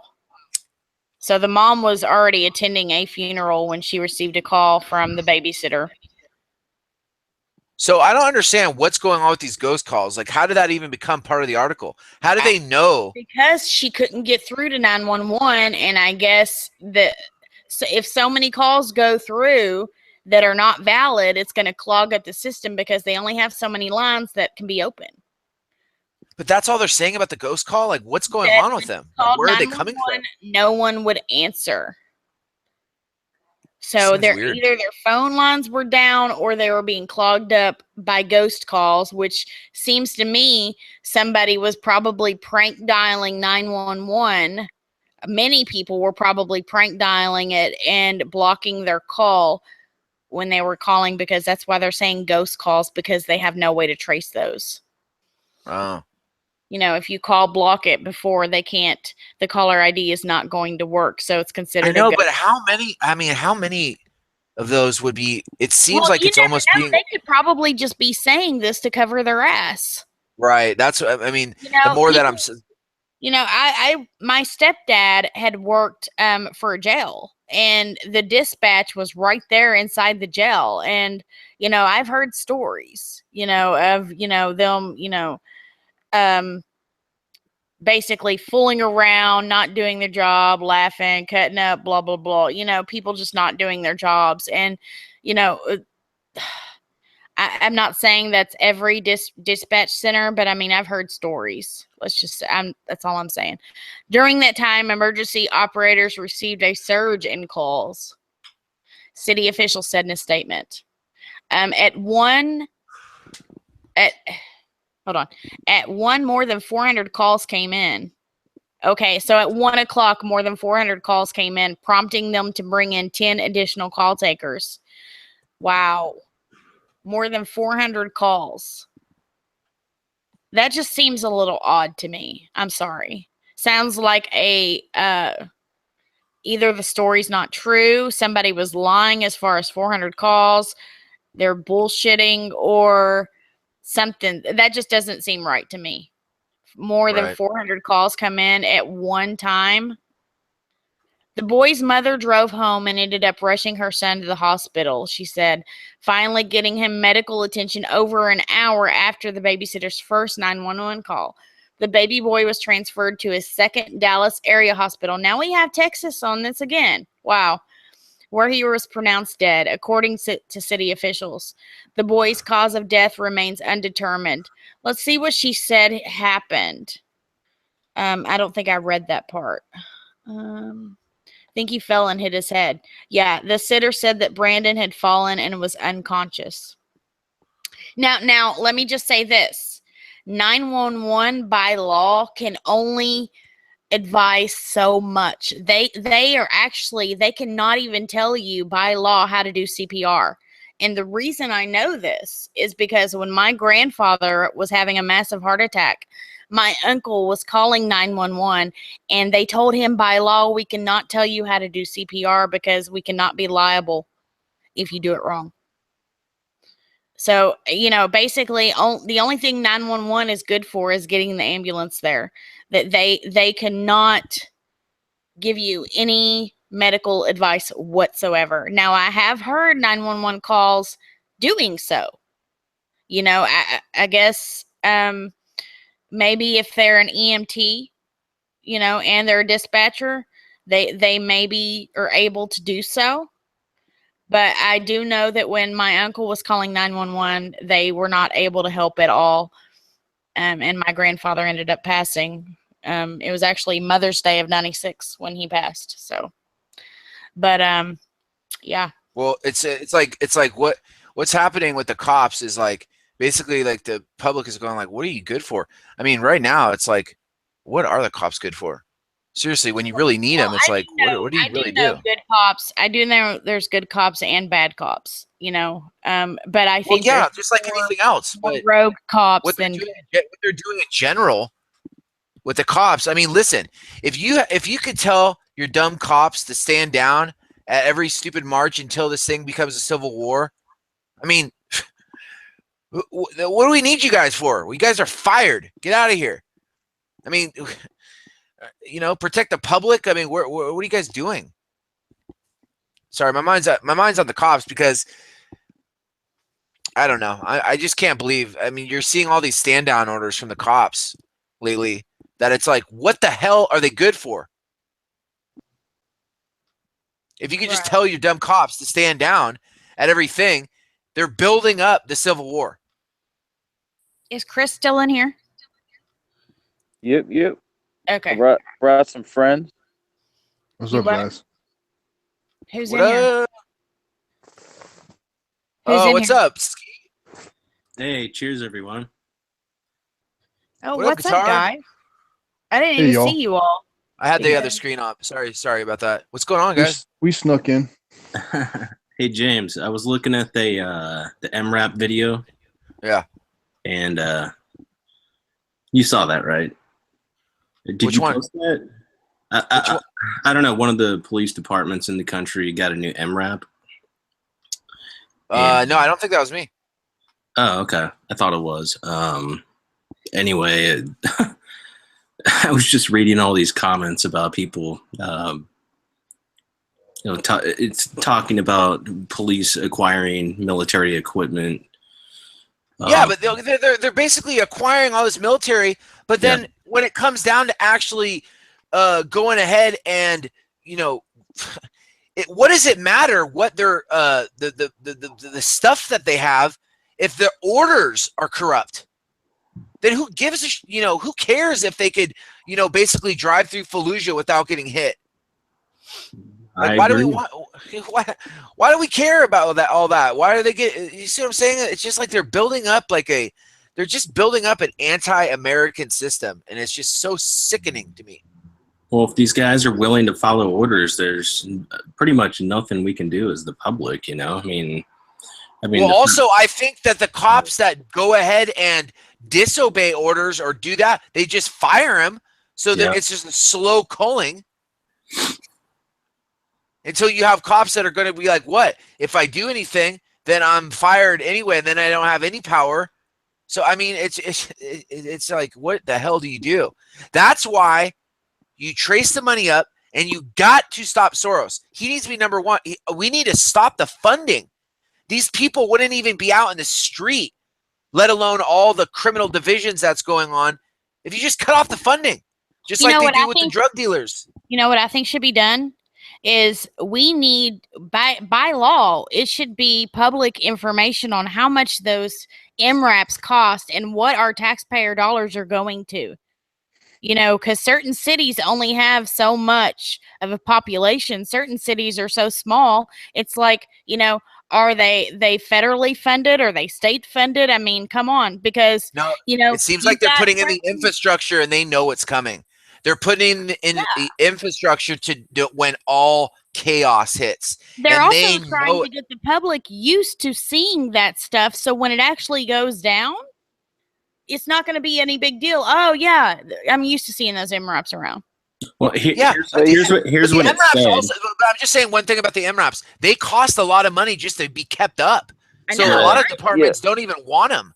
So an MRAP costs anywhere between 500,000 to $1 million. Runs anywhere from $500,000 to $1 million.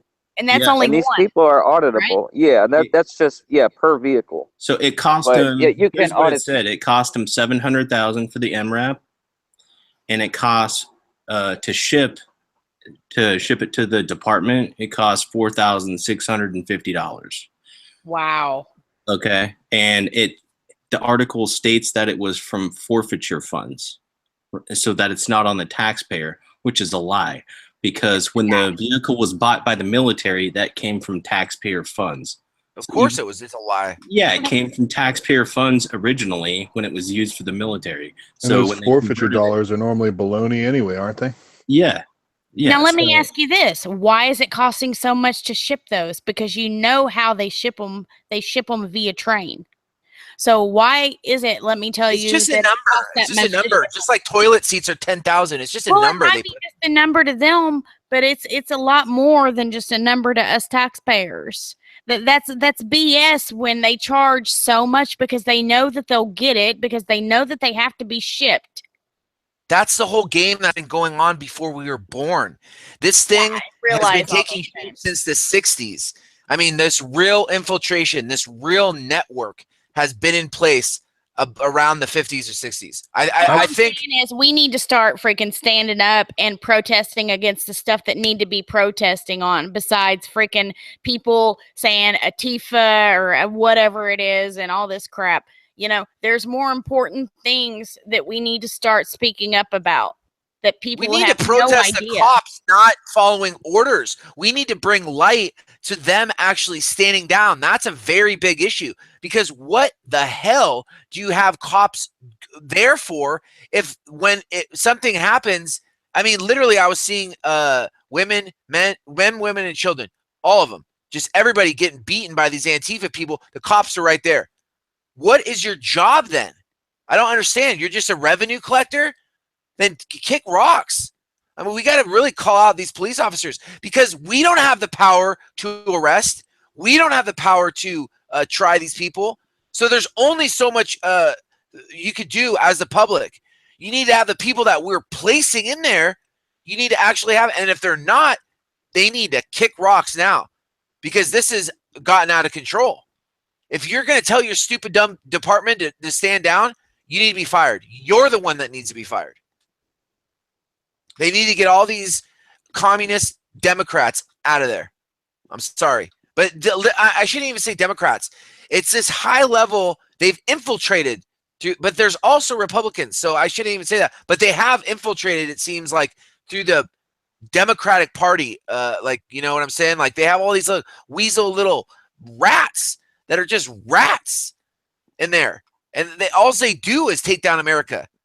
But it's definitely a one-party system, despite the facade of it being a two-party system. I mean, they're all in on it together. Oh, at the top, it's linked. It's a two-headed monster. That they've capped the way into the presidency. Now, I'll be honest with you. I honestly think that the way that they have set it up and the way that they have got it to basically where you need a certain amount of money to even be in the running, they thought they had the lock on that. But it definitely seems like this is Obama's bipolar opposite. Like, it seems like Trump, we couldn't ask for a president. I mean, I wouldn't say that we could ever have a president that would actually be putting into place some of these things. Now, I mean, people are like, let's do this faster. But also, there's a lot of stuff that's going on. But I mean, literally, if you're just, let's take the TPP and the climate deal. I mean, those are two big things that I would think a sellout president would be on board for their dumb New World Order. And I mean, it's pretty awesome that we got out of that. I mean, that was a killer. That would have killed all the startup of businesses and everything. I mean, just alone with the energy and the regulations that came in with that. So that was a really big thing that isn't being talked about that much. But those two big things are globalist documents that put America under the thumb of these no-named corporations, of these no-named pieces of crap. Don't forget they're playing the long game. You know, they don't mind having generations pass by or decades at least without things. You know, they're playing a chess game for sure. So I mean, they're willing to give on certain issues in the short term. But I've been told that they are skipping a step, and it almost as if they're ramping it up right now. And there's, you know how they do it. They do everything slow. They do everything exactly like that. But it seems like they are rushing it into the end zone now. It seems like they're skipping a step or something. Because this is too out in the open. I mean, this is like now everybody's like picking up on it. They're doing it so blatant. Well, James, like all these people, they're all connected through the Masonic Brotherhood, right? Exactly. So, That's what I was talking. That's what I was talking about. The foundations that are built, the foundations that are built in concrete. These halls, it's more. It's not just like one family or one thing. It's like an ideology that has been built into these institutions and these veins. Exactly. But there has been a rift. There has been a rift within Masonry itself. And I'm thinking, I don't know. I'm not a Mason. I don't really have a clue what's going on actually in the halls. But I'm thinking that it has an ideological component to it, to where a lot of these people that are basically capping off America. Well, then they don't get the money that Prosper brings to America. So there's a lot of rich people that are not for this, for the simple fact they don't have a seat at the table. right. Well, yeah. I mean, I've gathered the same thing. I know there's a lot of infighting between these groups.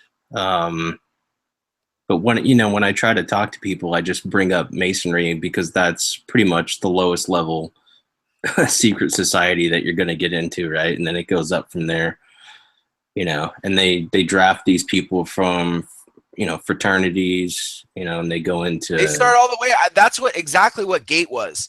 And Nathan from Lift the Veil, he did a good one on Gate. And I know all about Gate. And that's like one of their tentacles that they get the people from. They get these people and they basically get the best and the brightest. And then they have these institutions to draft them. And then they slowly work on them through the education system to kind of brainwash them into an ideological outlook of the world. And then through that, they incorporate their agendas. So when you talk to these people, like, if you listen to what's that, the girl that's tied to Trump, it's his daughter. She has like this kind of outlook, and you could tell that she's been hanging with these people because it's an ideology. You know what I'm saying? Like the Save the Earth, the climate agenda, it's this ideology. And that's how they make these good people turn, is because these people are not all bad.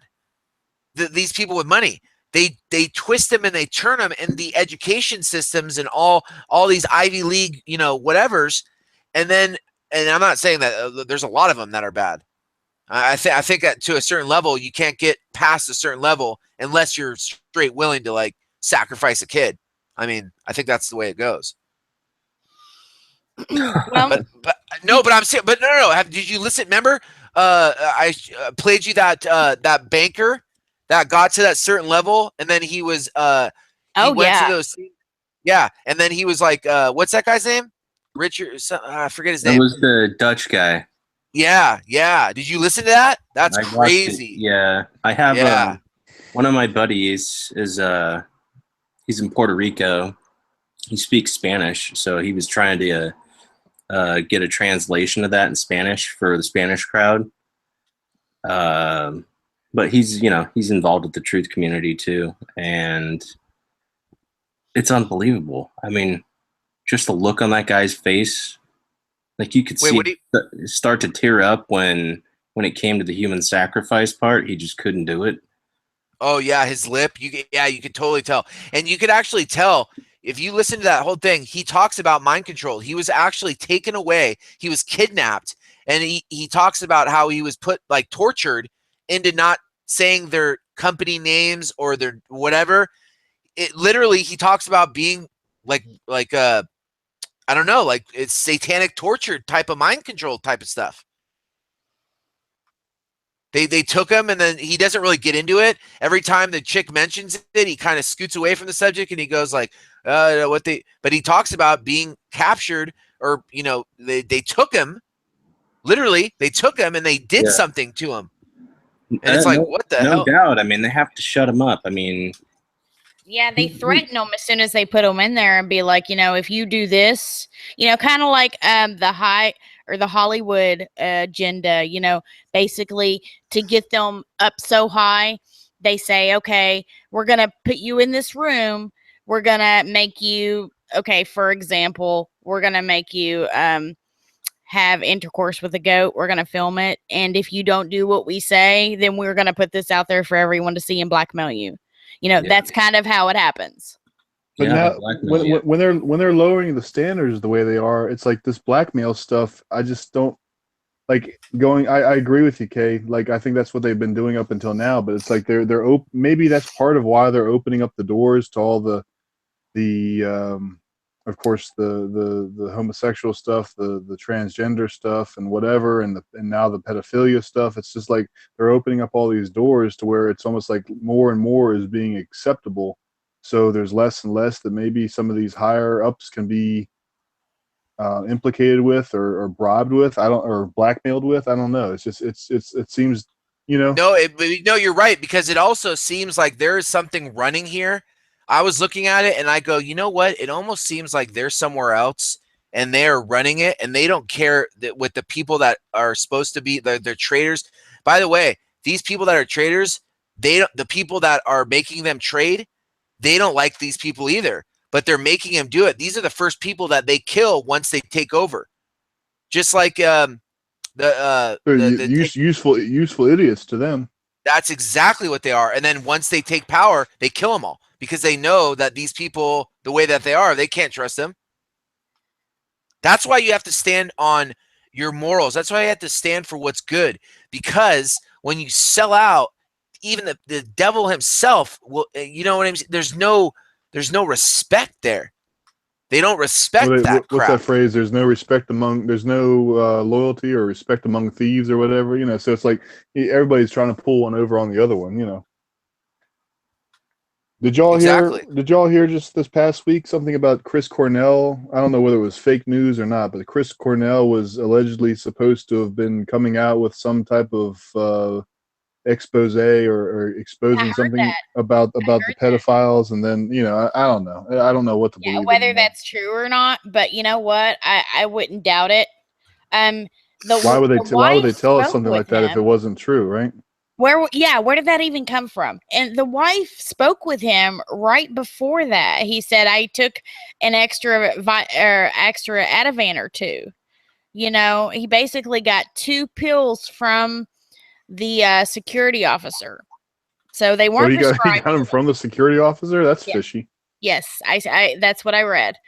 He got 2 Ativan from the prescription or from the security officer. That makes me that triggers me on. Have you guys seen? This is like one of the only shows. I don't have TV, but I watch it on the computer. It's Fargo. Well, in this, they show how this rich guy basically gets hijacked, and the guy moves into the office. He basically moves into the office. He's like, you're going to make a lot of money. Like every time the guy gets mad, he has this guy, like his like lawyer and whatever. They move in. He has this strong man, this Chinese guy, and this like other big guy. And what they're doing is they're using this guy's signature, and they're doing all kinds of crazy stuff. They're like, well, we need you to sign these papers. We're selling a shopping mall. Because we're having a shopping mall. They're doing the whole laundering thing. And it ties back with the same kind of thing that banker was talking about. And then the way that the pills were, the lawyer starts getting uppity, and they basically are, you know, they're trying to calm him down, and they go, here, take these, and basically they kill him. They basically, you know, they take over, and it also reminds me of that South Korean president and how they moved in with their satanic network and then took over, and how they like to have somebody just kind of up there, and then they kind of take over the whole thing, and then they have just kind of a front person, and then they have them hooked with drugs or something, and they're not part of the satanic network. They start thinking they are or whatever, but they're not part of it. You know what I'm saying? Remember that family that did this? It was a whole big deal in South Korea, and it has ties in with Samsung, and the people found out they were doing seances in the Blue House, which is like the White House over in South Korea. It's pretty crazy. They ousted her too. They kicked her out. They know how to do it. They know how to do it. The Koreans all hit the street. They said nope. They just flooded the street and said get out. And finally, she had to resign. That's what I think we should do. That's what I had a dream of. I had a dream that everybody just said enough is enough. They hit Washington, and they didn't leave until shit got done. I was like, that's how it has to happen. Wow. Well, what I was getting ready to start talking about is this whole freaking big ordeal with the way McDonald's food has some type of effect on the brain to where people are so addicted and have to have it now that they're like crazed. Like, what are they putting in? And it might not just be McDonald's food, but that's usually the one that comes up. What are they putting as far as additives and preservatives in these foods to where it causes people to have it like right now? Are they putting cocaine?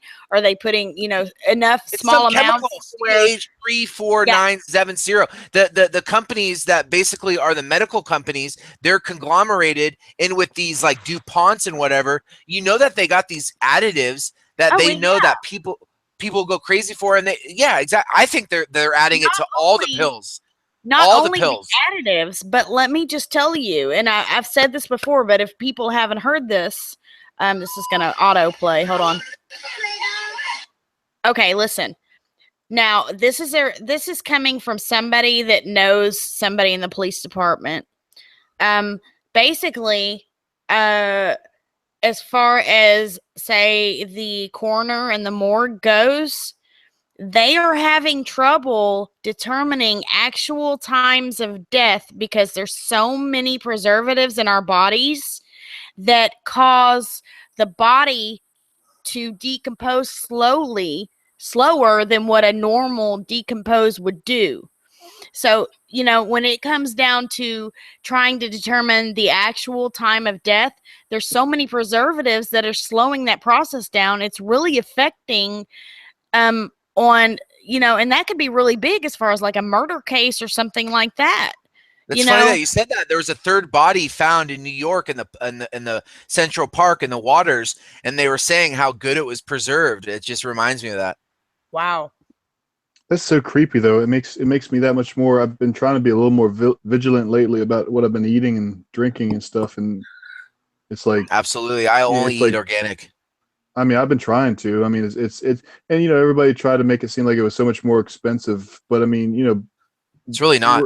I mean, even if it was, what's your, I mean, I try to at least do non-GMO, and then of course, if it's organic, it's supposed to be non-GMO plus organic without the pesticides and everything. But I'm just really trying to get away from a lot of prepared foods and restaurant food and just cook myself and everything. But well, if you go all organic too, you know that you're gonna get some GMO too. That's how I think too. I think they put other things in the organic. I think they put stuff in everything, and that's just my opinion. I don't know. I mean, we are taking USDA's. They're the ones that are certifying this stuff, so we are kind of. Yeah, but I don't know. My palate is pretty good, and if you take, okay, just let's take tomatoes for example, and basically anything that doesn't say it's organic, it's GMO certified, it's pretty much GMO. But you could tell with tomatoes, it tastes like you're eating cardboard fruit. There's no taste, and I could taste the difference. And the other day, I think it's so bad because they're shipping it from all over the world nowadays. It's like if you want to buy, of course you're out there in California, James, but those of us on the East Coast or whatever. Well, so is Skeeto. But I mean, like it's like you end up getting stuff like even if you go to the organic market, they're telling you, okay, this is coming from Mexico, this is coming from Argentina, this is coming from Peru or whatever. So it's still they're picking it so early just to ship it, and like even like Costco like has had organic bananas, which I prefer.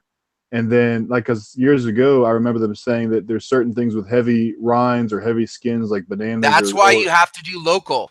Not only do you have to do GMO, but you do local because it also makes more sense in the whole globalization thing.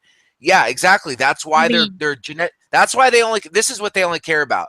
Let's not even talk about the dark side. They only care about how long it will last from when they box it to how long they could keep it on the shelf. And I've seen those GMO bananas. They stay green for 2 weeks. Well, these ones are this actually makes me a little bit more confident in the fact that they are organic because they call them organic, which is supposed to be organic and non-GMO. Right. Well, okay, you said GMO bananas, but these ones they're going bad right away. I'm thinking to myself, Costco is That's losing some money Okay, let because me ask you something. there's less preservatives, which I'm happy as a consumer to get the one with less preservatives. Right. A lot of people Exactly. don't know this as far as bananas go. You know how they make the banana holders that you can buy? Mm-hmm. That actually does not make them last any longer. What you're supposed to do when you get bananas, and I just found this out recently, when you get I don't know what it's called, a book of bananas or whatever, you're supposed to actually break them apart separately and then place them like in a bowl.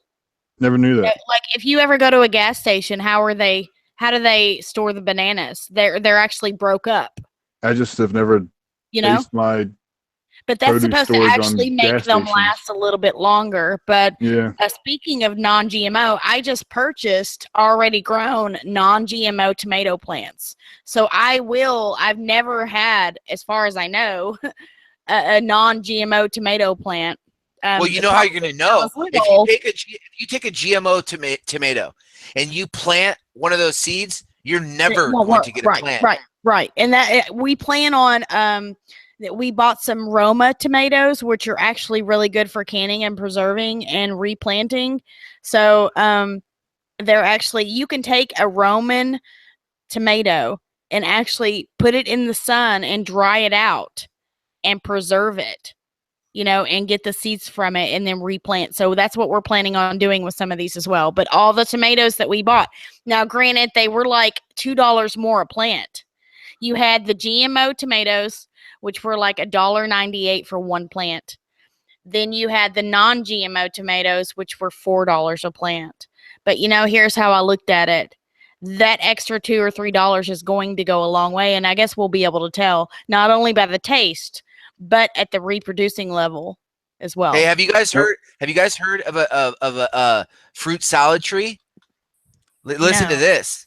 All right, so this guy basically twists three different trees. Okay, so you got an apple, you got an orange, and you got a banana or something. He twists the trees from birth, and he twists them, and then it grows into a tree that is all the fruits. You know what I'm saying? So you can be like, here, that's so awesome. It's kind of like what they describe. Like they'll describe like an Italian garden where it's like all these herbs and vegetables that are gonna, like, tomatoes, peppers, onions, garlic, basil, whatever, like oregano, like certain things that like you could chop it all up and just make an Italian dinner with it, type of thing. Did you see that person that actually took a banana and placed I think it was a kiwi fruit inside of the banana?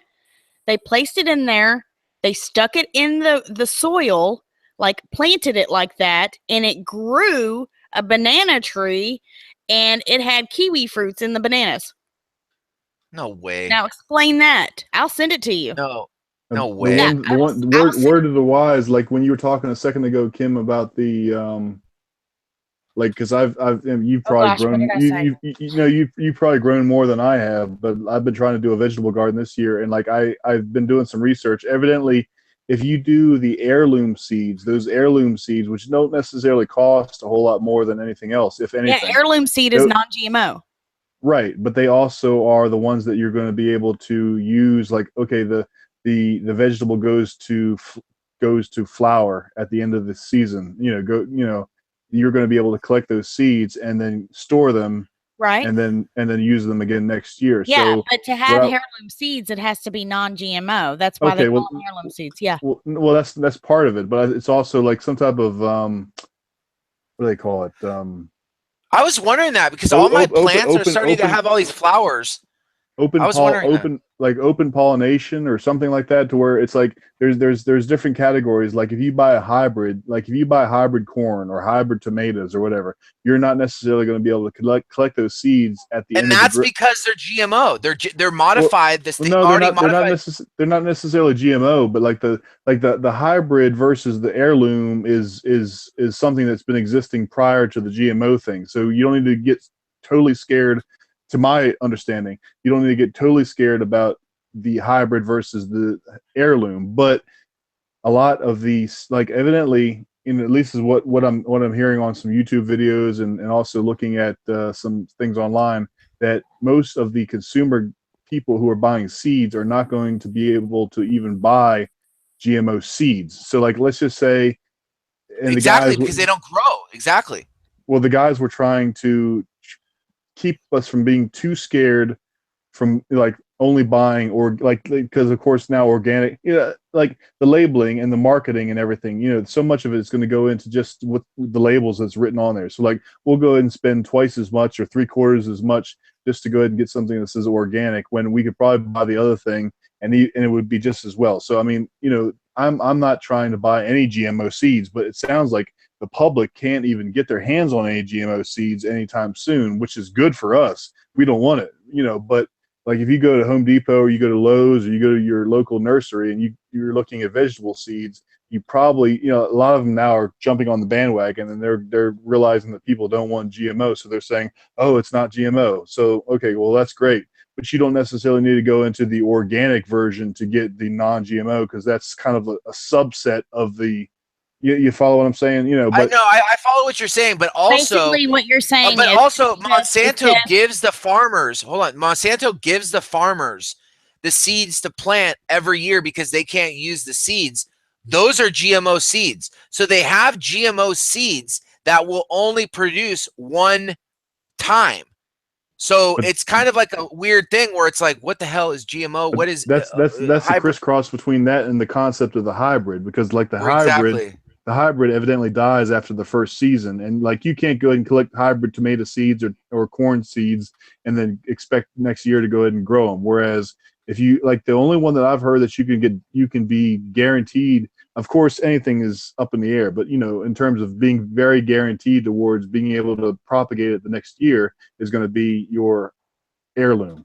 So that's, I mean, I'm And what kind does of that new to a mean, the lot of it. hybrid? Exactly what is, I mean, I don't think that they're just, It's something that they've been doing for years and decades, even prior to this GMO crap. Something that they've just been doing to like maybe breed, just like dogs and cats have breeds or whatever. exactly. No, I know exactly what you're saying. They're going But to now what they're breed. They're doing going to with the breed in certain GMO, immunities from certain bugs or certain diseases or certain whatever. But it but doesn't now what they're necessarily doing with make the it GMO. GMO is they are going in there and they're using like CRISPR technology to go in there and edit the gene and then have it like replace the gene with something that the plant will actually create its own poison. Its own poison somehow. It will create like it they don't need to spray on the damn poison anymore because they have genetically altered the plant to produce this somehow. And literally, like the bugs will come. They've produced flowers that kill the bees. Well, You know what I'm saying? that's part. That's got to be part of what's going on with our bee population. Exactly what's going on with it. And, well, that and the frequencies. Who Well, knows yeah. what they're doing with the big waves of frequencies? Like when they shoot out those harp and those things that change the weather, you know that there's a whole bunch of birds and all kinds of. That's what I think.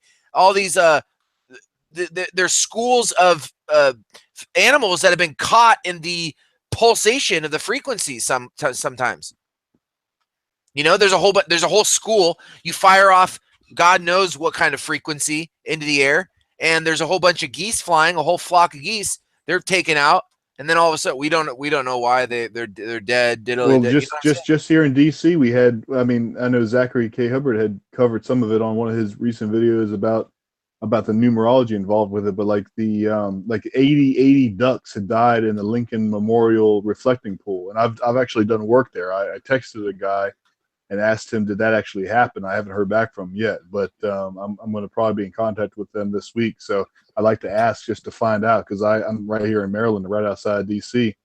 But I'm curious to know whether he'll tell me the truth or whether they've all been told. If anybody asks about this, go ahead and just tell the official line here. That's one thing, but I don't know. But it's like you said, these fish kills, these bird kills. I mean, in Well, they Revelation, go in there and they go in there, they test for poison, but then you hear all just on a kind of a different strain. You talk about all these CIA things, all these methods that they have for killing, that basically you have to run a completely, entirely different test to know what's in there. So basically, if the only tests that they've got are known things, So what about all the unknown things that they don't test for? People And are we're probably dying. we're taking their word that they're telling us the truth about their findings too. Exactly.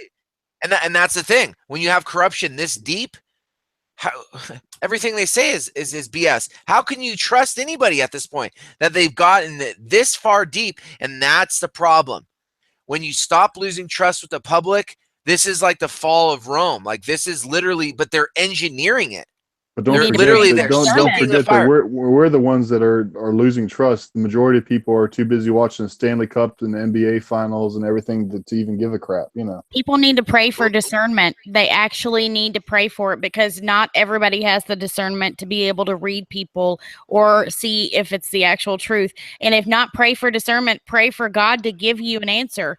When you're praying at night, ask him, say, ask him, just say, God, help me to see if this is true or not. He will answer you. If not, he has his own ways of answering. I don't have to tell you all that, but like I said, I always talk to the chat to see, maybe people are just coming and waking up as they're coming in here and they don't know.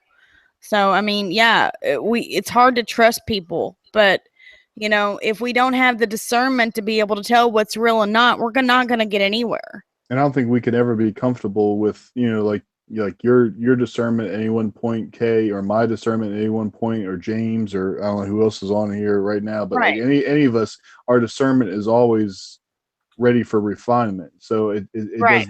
does not mean that just because we think we have discernment Right. and we've been able to discern A, B, and C, it does not Right. mean that we're going to be able to discern X, Y, Z. Oh yeah, exactly. Yeah, That's what and you're talking about. Okay, remember that's what's sad. you were saying with the flat Earth, and I was going like, well, the one thing I was saying about that is I was going like, you were saying like there's more to know than the flat Earth, and I was completely agreeing with you, and I was just wondering like, it seems like and YouTube is a strange thing. Like you get known for doing a certain thing, and maybe, but I'm wondering like, the flat earthers, it's like there's more going on.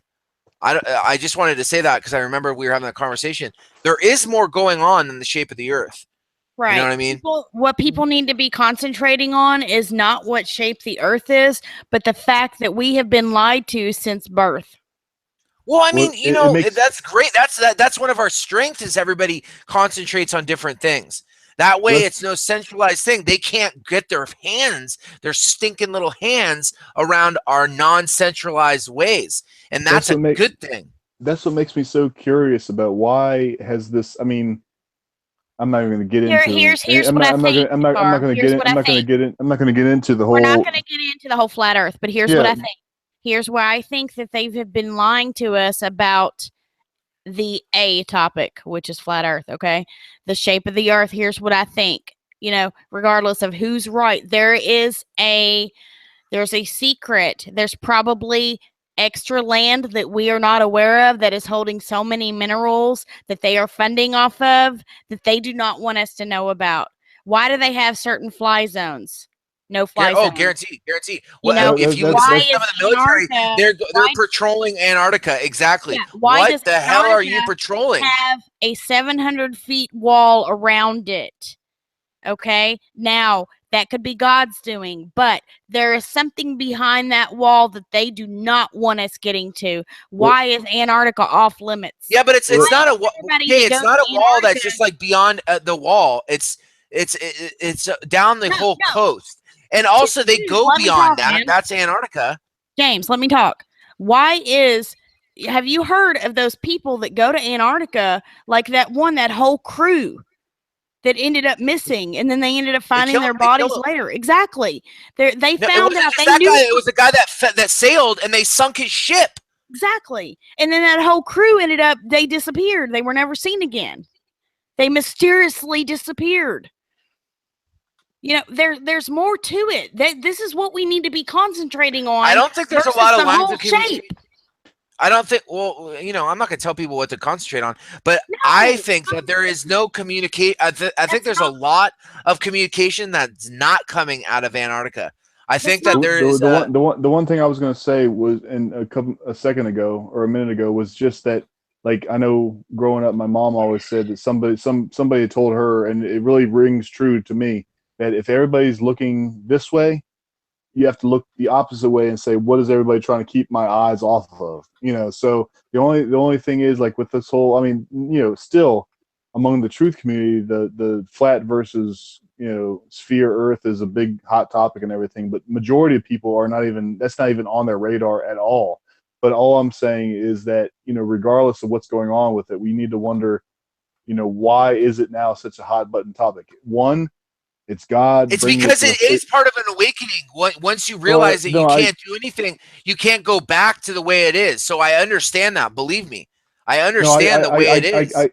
I get that, and I embrace that awakening. But at the same time, you have to wonder. I'm always so skeptical. You have to wonder how much of it is a diversion, trying to keep our attention away from something else. Well, I'm very skeptical on diversions itself, because it's like, diversion for what? There's everybody looking into everything. So it's like, it's not, when people say diversion, diverting who? We got all kinds of eyes on this. I mean, the whole we got all kinds of eyes on everything. We got eyes everywhere. The whole Hegelian dialect is order out of chaos. So, I mean, if it's chaotic thinking and everybody's all over the place, whether no matter what they're talking about, then they're going to be able to somehow bring everybody back onto the reservation and spit a line to them that makes sense to them, or that seems to be true to, that's what I'm saying. I mean, we can't go ahead and just go ahead and say, okay, well, just because we can't fully understand why they would be making such chaotic thought patterns among all of us, that it can't be happening.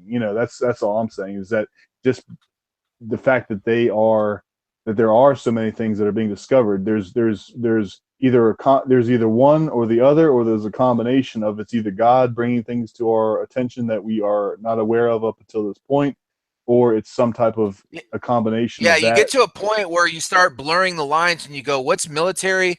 What's God? And that comes up in a lot of different branches of the, truth, different layers. Like, we're talking about everything from what's going on with UFOs to underground cities, to Antarctica, to flat Earth, to technologies. Everything gets to a point where you're going like, wait a minute, like the weather, you know what I'm saying? Like the weather and the earthquakes and everything. You start getting to a point. But what did God say? He said the devil tries to take over his domain. And what are they doing? They're going up there. And isn't that God's domain? Isn't the prince of the power of the air? Isn't that what they're doing with the frequencies? Like, it's like they're taking over God. You know what I'm saying? So it's like, it's all converging, and the lines are being blurred. And it says that in the Bible, the lines in the last days will be blurred. And that's exactly what's going on. Bernie, are you still there, Bernie? We were talking about the Bible and how it's different layers, and there's different, there's all kinds of meanings, and it's like an onion. You know what I mean? So it's not just one way. Like, this guy was talking. It's an enigmatic onion. Exactly. Absolutely, yeah.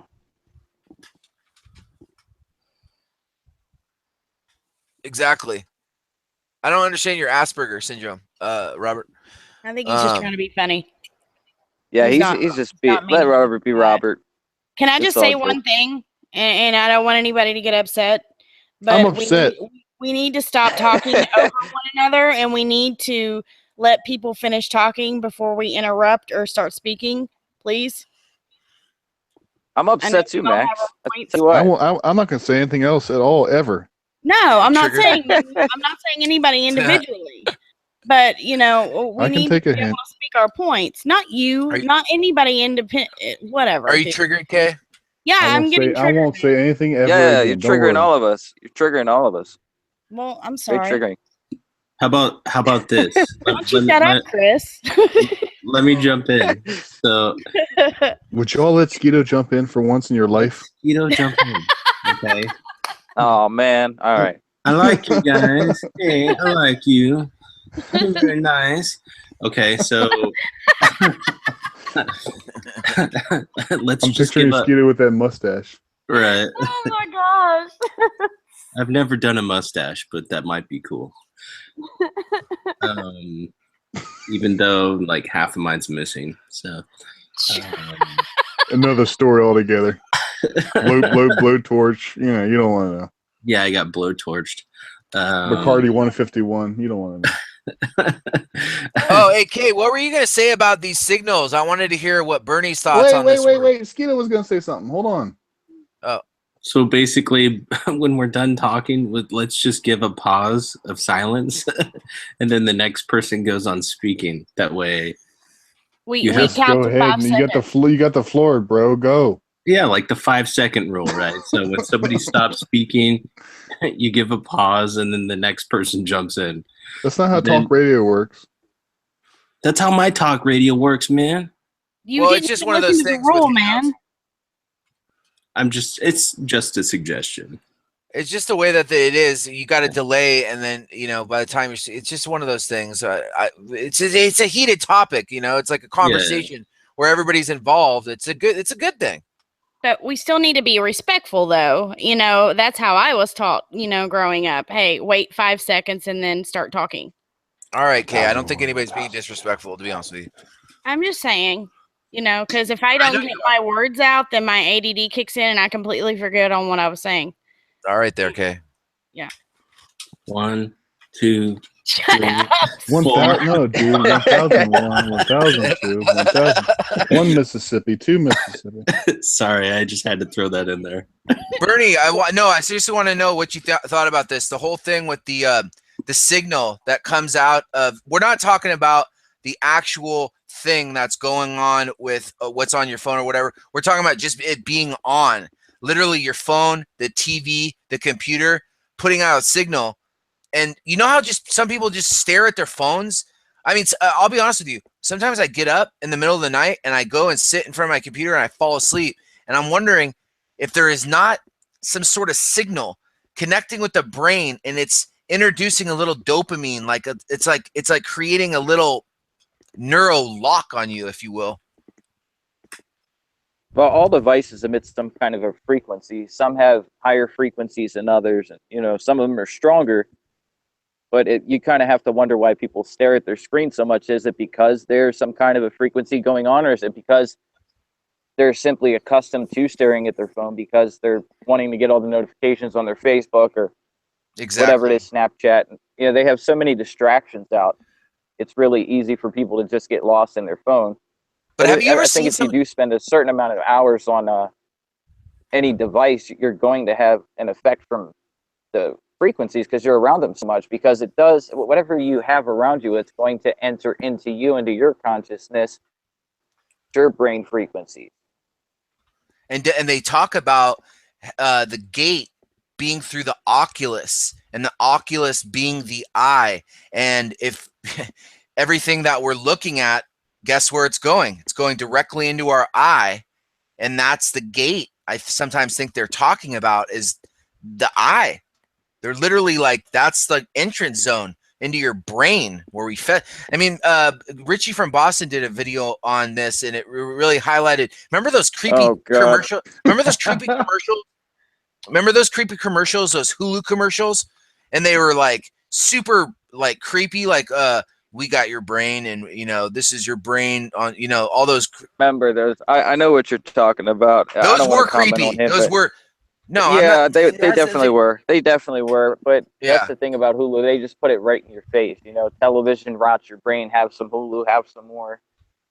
It's they're basically telling people, you already know it is. You know it's bad for you. Just do it.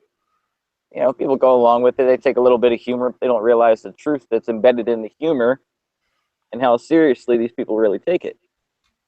The joke's on them.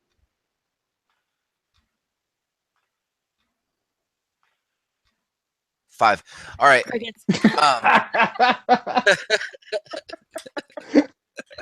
I can't play my little sound effects anymore. They removed. Did you wait 5 seconds, Kim? 5-second rule. and then James said 5, and I was like, damn it. That's hilarious, man. 5. We're all be so paranoid. We're like, oh, I'm sorry, that wasn't quite 5. No, let me just say I'm used to counting to 30, and that's it. Let me just say this, though. Nash was trying to say that I was talking about, he made a comment when I was talking about the wall in Antarctica. He said, let's see, he said something about I was talking about man and not God. What I was trying to get is let's see. He said, Kay, if that's God's doing, then it's God's doing to have nukes. Well, let me just tell you this. The fallen angels gave man a lot of knowledge that God did not want man to have. And I know God has control of everything, okay? But God also, it states in the Bible that God created good and evil. We know that. He knew that Satan was going to fall before he fell. So, I mean, everything happens for a reason. The Jews' eyes were also blinded so that they would sacrifice Christ for our sins. Their eyes are still blinded, and then there will be a great awakening one day, and all eyes will turn to Christ. It states all this in the Bible. As far as Antarctica goes, I'm saying that God put the wall around Antarctica to shield the earth for protection. And man is trying to shield other men from seeing what's behind that wall. That's what I was trying to get at. So I think we need to balance I mean, all of us here on this panel at least are believers, but it's like we have to balance, and this is something that Bartley was saying earlier on live stream he had going, and he was saying that, you know, we don't necessarily know when Christ is coming back. So in the meantime, we have to do what we need to do with the instructions that he left us, you know, in accord with those instructions and those principles and guidelines and everything. So it's like, you know, we have to, the constant struggle is to find the balance between trusting in him and not sitting on our hands completely and doing what we know needs to be done, because otherwise he wouldn't have given some simple parable as the Good Samaritan, for instance. You know, so you know, you get somebody that needs your help, and you step in and you well, you pray and you tie up your horse. Well, that's a good point too. Yeah, right. You know, so you take precautions where necessary, but you also have faith. But you have to balance that to where you don't just go ahead and sit on your hands all day long, and you also don't go ahead and ignore him and what he's doing, and go ahead and think that you're going to just make things happen in and of yourself. You know. One thing I wanted to say about the Giants is, you know, I was thinking like they got all this technology, they can melt the ice caps, and I don't know if they are or not. But what about if there's something, because they found this like underground, whatever, this city in Antarctica. What about if they are melting to see what is down there? They've caught like hold of like this big thing, and they're going like, the only way that we could see what the hell is going on is if we melt him. That's why they're melting him, and that's how the Giants come. That's a good point. I never thought of that, to be honest. yeah, I never even thought of it like that at all. I mean, because I think, you know, well, I'm not going to get into who believes in global warming versus who doesn't and all that stuff. But I mean, I think that's kind of something that's been sold to us for various reasons, economically and otherwise. But I think it's definitely something is happening, you know, with the environment and the and also when God says weather. it's going to happen, he doesn't say how. Right. That's one thing So I was going to bring that up earlier, was that like when Jesus talks about earthquakes in one place after another, or Revelation talks about, he doesn't talk about how. It doesn't necessarily spell out how exactly. Exactly. So just because there might be something man-made, it's still happening. You know, if like this thing that happens, that goes on, that's foretold in the Bible, you know, it says that it will happen. And there's a good chance that, even not to say that they couldn't know if they decided to, but God, you know, the Father and Jesus, not to say that they could not understand what was going to happen down the pike, you know, going back to what Kim was talking about earlier in the Garden of Eden. And I can't speak on that right now, but like, you know, maybe, you know, let's just say that they are leaving it up to us to some extent, you know, and maybe they're saying, okay, well, I bet, given what I know about my creation and given what I know about the depth of evil versus the heights of goodness, that they are capable of A, B, and C. Well, it doesn't necessarily mean that you're going to explain how A, B, and C is going to happen. It's just, hey, this is what they're capable of, you know. And I bet with my hands off of all this that they're gonna screw things up enough to go ahead and bring this about, you know. Well, you don't even have any checks and balances in this science. This is such a free frontier. You don't have people watching the scientists. There's a epidemic of runaway mad scientists, and with this technology, the you know how they talk about the curve starting to go up, straight directly up. You know how everything gets better, faster and faster. It doubles its strength in 2 years, and then now it's getting faster and faster in like only 1 year, and now only 6 months goes by, and they've already doubled the speed, and now it's only 2 months, and you know what I'm saying? So it's getting faster and faster. There's this technology that there's so like CRISPR, for instance. How the hell do they know what they're doing? They don't even have the time to put in the tests that would see what's going to happen 3 generations down the line. And they're going to. So how do they know what they're doing is safe at all?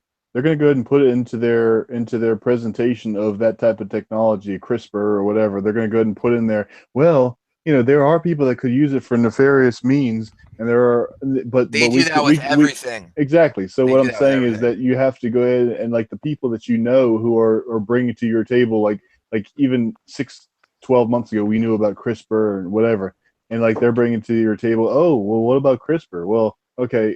Have you ever heard of Trojan horse? So we have to make sure that we have to bring into their conception the fact that there's something that is being done that is underhanded or for means that you would not sign off on, but it's being done under the name of. There is no signing off. These people don't have anybody to check into. There is no checks and balances even in that world. What I'm saying is just in the sense of signing off in the sense of giving your permission just by allowing it, just by not asking questions. Because, like, I mean, don't forget, like, we're having this conversation, we're getting all into the nuts and bolts of all this stuff. 9/10 out of all the people in the world are not giving this much attention to any of these topics as we are,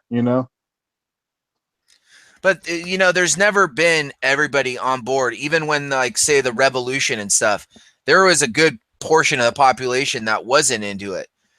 All it takes is, a very limited percent of the population to be dialed in, and you get things done. No, I'm not underestimating the influence that we can have. All I'm saying is that as it stands right now, we have to understand what we're dealing with. At the same time, we have to approach it knowing our audience, or knowing the ones that we're trying to bring onto our line of thinking or onto reality, or whatever you want to call it, is that I'm not underestimating the fact of the change that can be experienced through collective minds and intentions coming together and getting things done. I'm just saying that we have to also deal with reality that majority of people are not on board with us right now. So we have to address that accordingly. That's all I'm saying. I watched a good video today on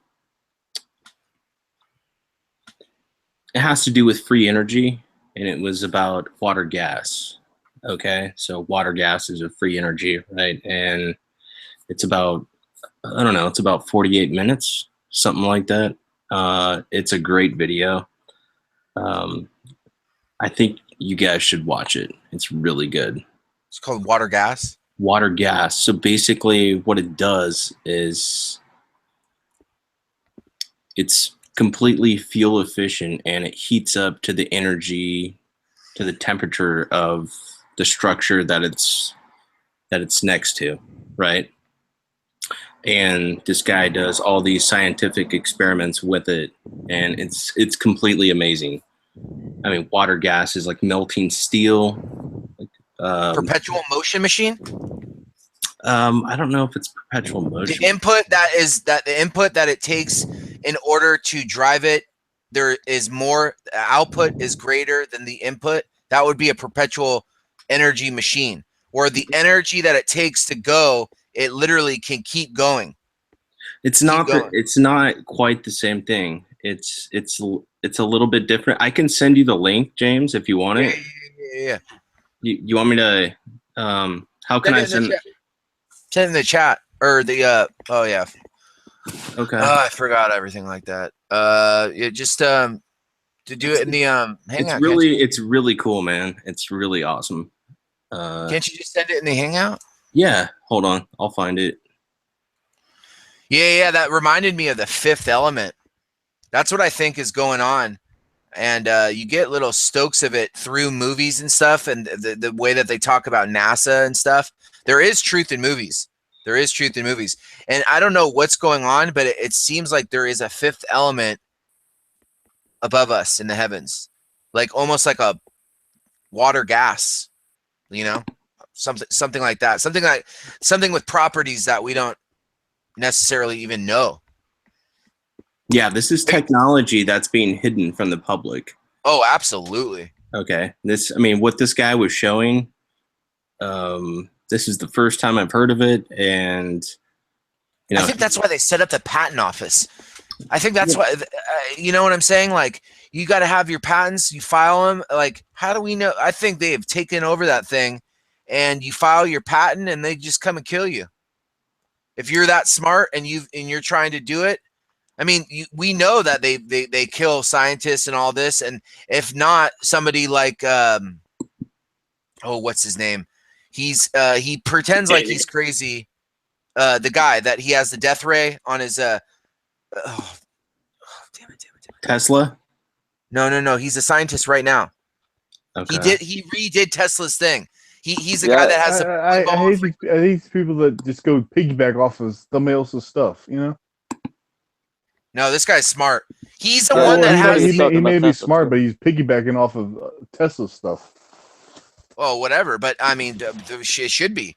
That's Tesla what everybody's pretty much done. You know, like that's been the norm for a long time. A lot of people have piggybacked off Tesla, GE, Thomas Edison. I just hate to see that, just because I've read and researched a good bit about him, and he seemed like a Max. Sorry to cut you off, man. I just did you count 5 seconds, Jacob? I didn't. I'm sorry. You bastard. I'm apologizing for the interruption.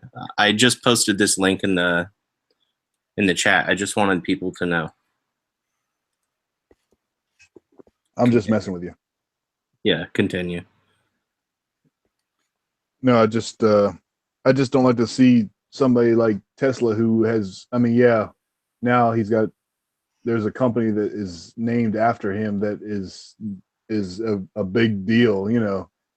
But I hate to see those guys that are kind of the underdogs kind of get pushed to the side, and then everybody else comes and monopolizes or exploits their ideas and inventions. Is all I'm saying, you know. Tesla's the most exploited inventor, like, of all times. Yeah. I mean, that guy was a real scientist. I mean, you want to talk about science? I mean, you know, that's where you have the problem too. Is you have scientists and they're reliant on, guess what, funding. Anything that is like reliant on that, guess what? All these people that have all the money that have basically took over everything through what? Money. And then what is money? It's like this magical thing that's like nothing. They've done it. They've created alchemy. They've created nothing, and they've been able to take over the world from that. Out of nothing. That's like Skeeto had shared with me earlier that video he's talking about there with the energy sources and everything. And it's just like I had that video. I don't know, man. Like 5-10 years ago, I had that video. Who killed the electric car? I mean, like the technology has been out there for 25 to 30 years. Before we were even born. They were putting out in the roads, they had a engine that could run off water. They killed it all. See, when you get to the level, they have ways of knowing from this. It goes back to the gate thing. They have ways of identifying. What do you just fill me in? What are you calling a gate thing? The gate program is where you go to school and they test everybody, and the ones with high IQs have an after-school program, and you continue that all the way through middle school actually it starts in elementary. You continue that through middle and go through high school, and it's a collecting ground, and they have those all over, and that's one of their veins that they have in, and they're able to track and know these people. They have their eyes on people, up and comers. Are they trying to dumb them, are they trying to dumb them down or make use of their ideas? No, exactly. They're trying to exploit them in their ways. So they're trying to get them into their institutions, into their things, and then they take their inventiveness, their creativity, and they hijack it. That's what the Illuminati does. They just hijack everything because they're like ingrained. That's what goes back to Masonry and the halls that are built. These institutions, like that's the whole 9 yards right there. You know what I mean? And that, what do they get you? They start testing you. I remember when I got tested for gate. The first time I can remember, I was, I don't know, like 5. I wonder where all of us would like show up, and I'm not competing amongst each other, but just like where would we all show up in comparison to the general population if the 5 of us on this panel were, you know what I'm saying? It's like I did homeschool through middle school and high school. And I think that is a large part of why I'm so out there in my thinking, and like I don't write anything off. I just like to look at things and consider it and like let my gut take over and say, okay, well this is either BS or it's possibly legitimate, or I'm definitely on board with it, you know? So hey guys, can we just finish what I was going to talk about, and then we can talk about whatever? Go for it. Yeah, there's a viral video. This woman was basically griping because her food took too long. And so the woman in the drive-thru actually started recording her. Here's a video.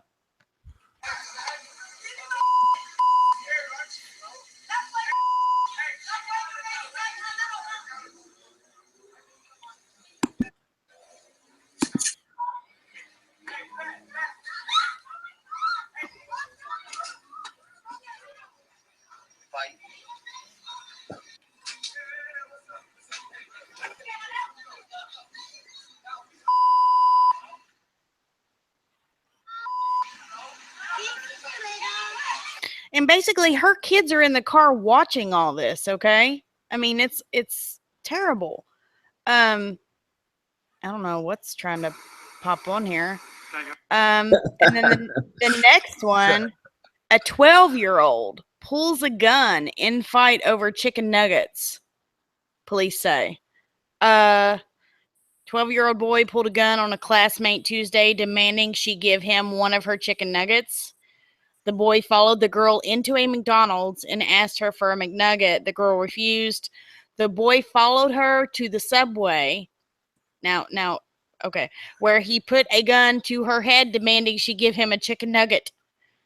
The 13-year-old girl pushed the gun away and told the boy to leave her alone. She boarded the train unharmed. She told school officials about the incident Wednesday, and the boy was taken into custody for attempted robbery. Sorry. The gun has not been found. It's unclear if it is real.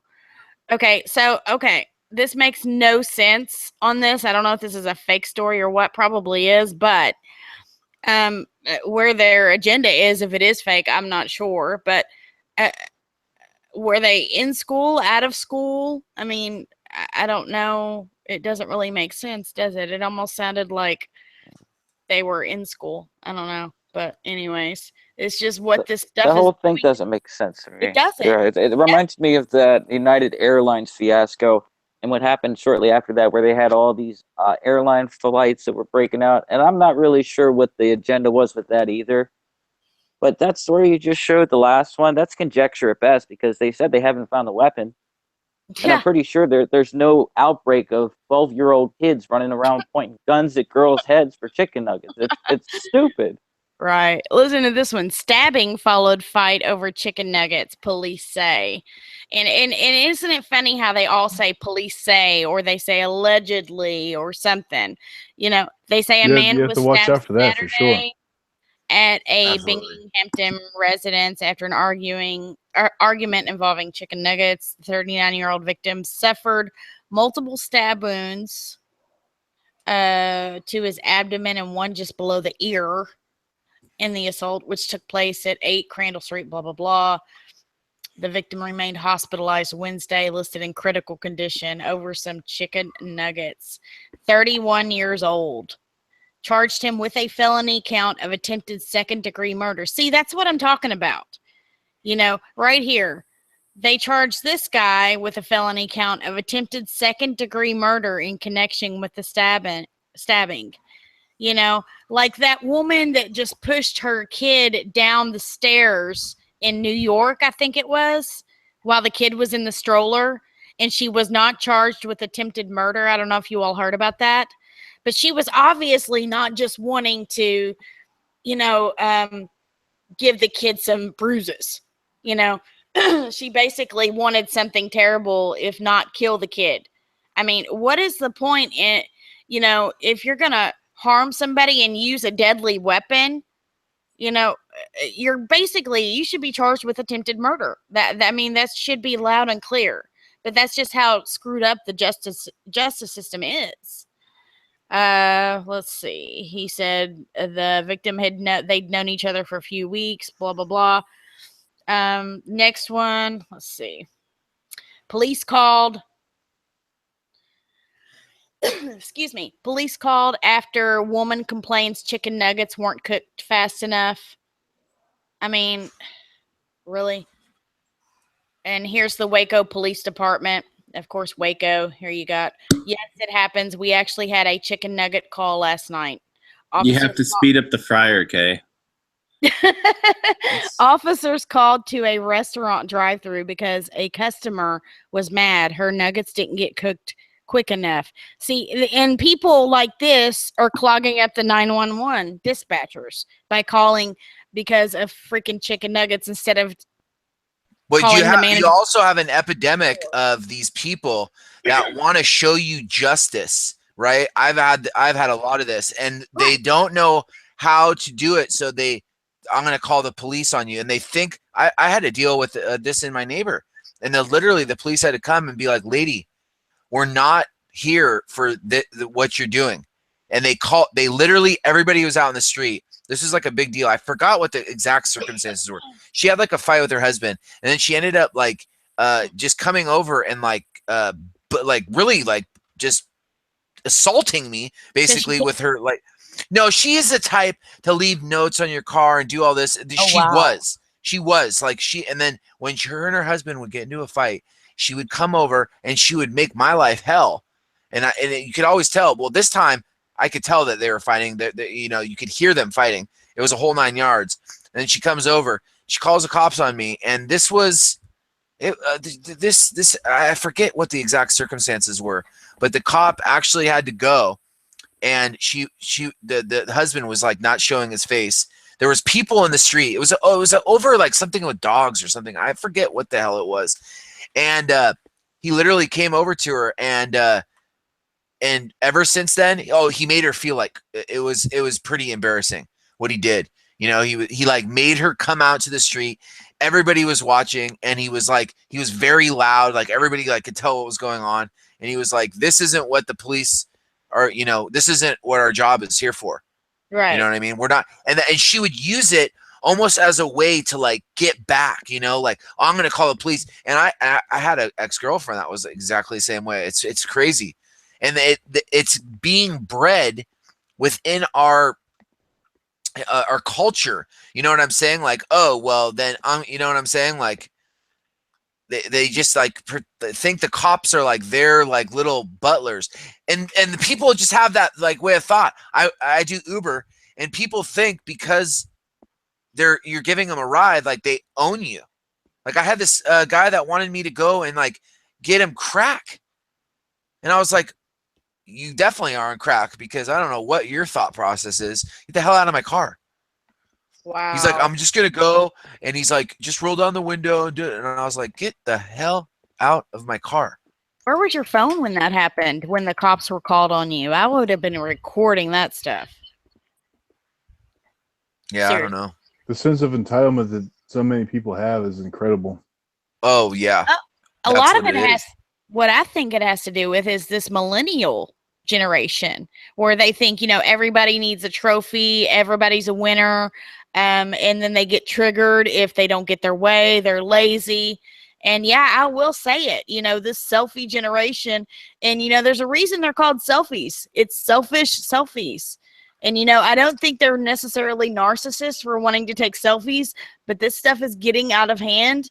And you would think, since our generation is raising these millennials, that we would have more of a call, to make that to make it better. But a lot of it, like what you said, is the MK Ultra, is the phones, the education system. Everybody goes, I have to send my kid. I have to send my kid to public school because I work. There's the problem. In school, while your kid is away, they're brainwashing him. Right. Listen to what your kid talks about when he comes home. They're talking about all this gender fluidity and all this other stuff.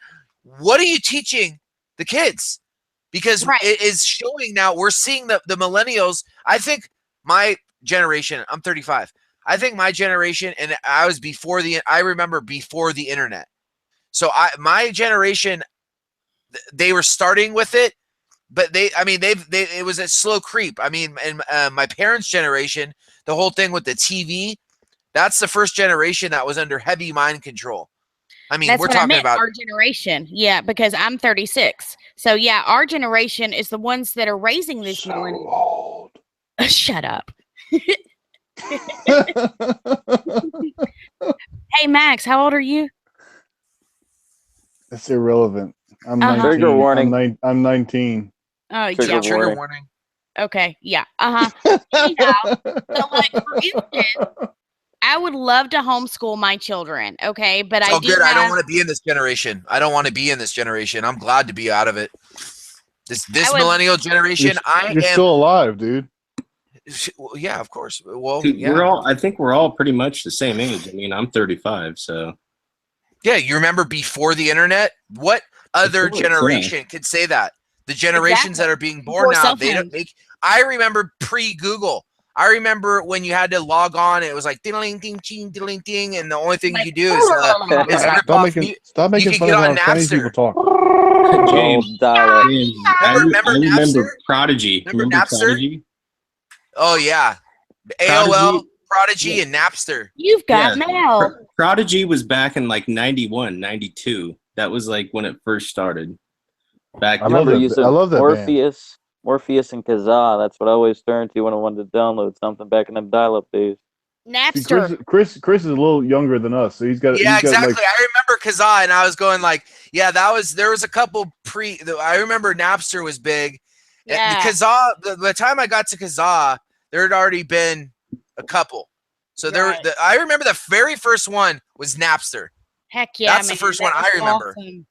And then everybody started getting in trouble, and like they started taking it down. They would take it down and put it back up, take it down and put it back up, and it was like, am I gonna go to jail for downloading free songs? And then Metallica got in real big. Yeah, I was gonna say I remember that douchebag drummer from Metallica. Yeah, Lars Ulrich. Yeah. Hey, there was a lot of fans that got turned away from that. Because I mean, not only have these fans supported their music how long and paid, we actually get to have it for free somehow, and they're going to make a big stink like they couldn't afford to be able to do that for their fans. Really? I still have LimeWire. Yeah, I do too.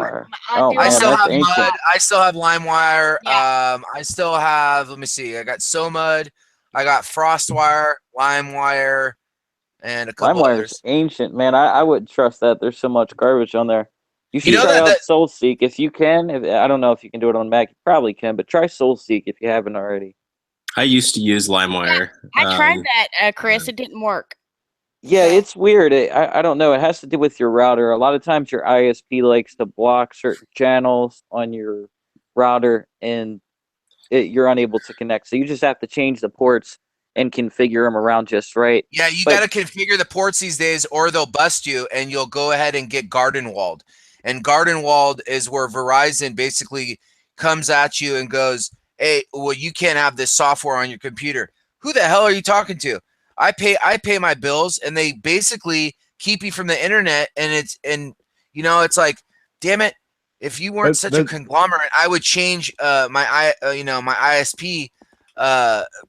It's like damn you. That brings up a good question. Like, what are we going to do at that point to where, regardless of, I mean, like especially because of the content that we're looking at, when they're going to go ahead and try to restrict our movement on the internet, what are we going to do? They're doing it right now. What are you talking about? They're doing it right now. No, I get that, but I'm saying, like, going down the road, what are we going to do? Are we going to just take as little as they give us and just go ahead and swallow it, or are we going to? I mean, like, what's the game plan going forward?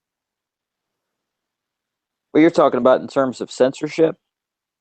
Pretty much. I mean, like what James is talking about. Like, there's certain things that they don't want to allow him to. You just stay one step ahead. You get behind a VPN. You configure your routers, and you can say, "Suck it." You can see all my. I've been there before. See all my I've been like, traffic, as you and say, you can see what I'm doing. You can see what I'm pulling. You don't know what I'm pulling. Like you said, being garden walled before. I've been that before. I downloaded a few torrents. I had Verizon, and they basically made me watch this stupid video. And they're like, "Well, you get a few more strikes, but in the meantime, we're going to shut off your internet fully until you watch this stupid 5-minute video on piracy, et cetera, et cetera." I just learned to go. I said, "Screw your garden wall," and I went ahead and opened up Tor, and I got on the internet. But that's what I'm saying, though, is maybe I'm too stupid to engage in this conversation. But, like, at some point, at some point, aren't they the ones that are going to either grant or deny your internet access? That's where it's going, and you're basically going to have a social rating. You're going to have a social rating, and you're not going to be able to get on. That's what's happening with when you sign on. They're trying to do it with the one click all with the Google and how everything signs in. That's going to form into you now can't go on the internet. What they're doing on YouTube, like, I can't live stream. 3 months, boom, you can't live stream. Now another 3 months. They literally put you on timeout, and that is training the dissenters. That is trying to shape the ones that are poking out. They're already trying to do it. Trying to separate the wheat from the chaff, right? Yeah, they're trying to censor us. It's kind of like they're, instead of like our credit score, it's going to be the same thing with the internet being able. They already have it in China. They already have it in China. Exactly. That's why it's so important for us all to have some type of a backup way of doing commerce. I'm using the word commerce. We have to go ahead and have a backup way of buying meat and vegetables from people. Because it's going to come down to that point to where, I mean, we already know down the road, if you don't have the mark of the beast on your forehead or on your hand, on your right hand, that all crap is coming to you. So we're gonna have to go ahead and come up with alternative ways of getting around all this crap. Well, and it's also a lifestyle. So when I'm planning on getting the hell out of here, I'm looking for places that have its own water supply, grow its own food, that are out of the limits of the city, far enough away. So when you have the zombies come and everything, you got to structure. And there's people pouring out of California at a rate you wouldn't believe right now. But then again, you got to be careful too, because say you have a well, okay? You have to worry about that say water. From the beginning, Kim? Okay. I said, basically, you have to worry about that too, like with your own water supply. I'm surprised they haven't banned wells, okay? Right. But they're getting to that point. Huh? They're getting to that point. The guy that collected rain, they went ahead and tried to throw him in jail, made him pay this fine. The people out here in California, they charged him $2 million for planting on his own farm. Are you kidding? On his own farm. They charge it. Yeah, $2 million. $2 million. Wow. What would they do if he didn't have that? Take his house and everything along with it? That's what they're trying to do. That's what the whole Ammon Bundy. Ammon Bundy was the last. They had done that with all the people around that area. That was just like the last holdout. They're doing that all over the country. They're basically bullying farmers. Yeah. I have a family back east that is farmers, and they tell me you wouldn't believe like the rigmarole they have to go through and what Monsanto did. Literally, Monsanto would have their farms and they would sue the farmers that were growing because the cross-pollination they would have tested, and then if one little thing got in, and because their GMO is such a damn festering evil son of a bitch, it would go into the other plants, and then they would go, oh, you're stealing our bullshit, and then they would take their farm. Really? Like, how can you help what a bird eats and then it reproduces within its feces? That's the whole system. Seriously? That's the way that they're taking them out. That's exactly. the way they're taking. And that's why they're trying to kill our bees. That's a large part of why we all need to. I mean, like Kay is. I mean, well, I don't know. Kay is way above me on this, and I'm thinking James probably is to some extent. But we all need to really bone up on our knowledge of how to grow just standard vegetables and just something to survive. Thing, you know, we really have to focus on that, because like the logistics of it is what they're trying to pull over our eyes and make us think that, oh, you dummies don't have any idea what's actually involved with growing something, you know. But here's the thing. We do, you know. Here's the thing, enough growing to eat, though. Enough growing to eat, to live off. Well, I was like, I don't have enough land. I don't have enough land to do it. I'm growing out of all the land that I have. Every single, well, I should plant more. I got to plant more right now, actually. But, and then I'm going like, this is just like, you know, herbs to put on this and that. It's not the staple. You know, I was thinking to myself, grow potatoes, if I couldn't do it. Potatoes are a big deal. Potatoes will make you filled up. Right. Everything is in, everything is in these things that I grow. I know. I mean, you could grow potatoes in a 5-gallon bucket. You know, I'm only bringing that up because that's something like the starchy things are going to be something that's going to actually sustain you to make you feel like you're full. So, right, like, but it also gives you the wrong type of energy. You need that protein along with it. That's why people need to learn how to catch their own food as well. Well, that's good too, Kim. But at the same time, you can get a whole lot of protein. I mean, like, you know, gorillas and cows and bulls and elephants are not suffering from protein from eating plant-based diets. I'm not trying to. Right. I'm not trying to be a hard-nosed plant-based diet person, but. Being a human, the energy comes from protein. I will say that. Well, at the same time, though, the protein can be derived from those other plant sources. Nuts, is what I'm saying. You know, nuts are really good. Nuts and beans. Yeah. That's what I got going on is beans, and that's what I was thinking when I planted them. And the thing is oh, by the way, I got to ask you, Kim, are my broccoli supposed to be flowering? I'm growing this broccoli, and all of a sudden I got flowers coming up, and I'm going like, is this supposed to? Was I supposed to pick them before? No, don't pick them off, because the flowers turn into the broccoli. Really? Yeah. No, it was broccoli, and then it started flowering where the broccoli is. But it depends on the season. It depends on the season, because if the flowers broccoli turn into broccoli. No, it's the other way around. Huh. They were broccoli, and I was going like, oh, I need to pick these, and then I just let them go, and now it looks like a damn like flowering broccoli. Are your broccoli done? I mean, are they good enough? I think yeah, that's what I'm saying. Okay, this is the thing. I didn't know. Forget the whole reason the flowers are involved is for them to be pollinated and for them, you know, yeah. So I would leave them alone as long as possible. The only time you should pick anything off, say a tree.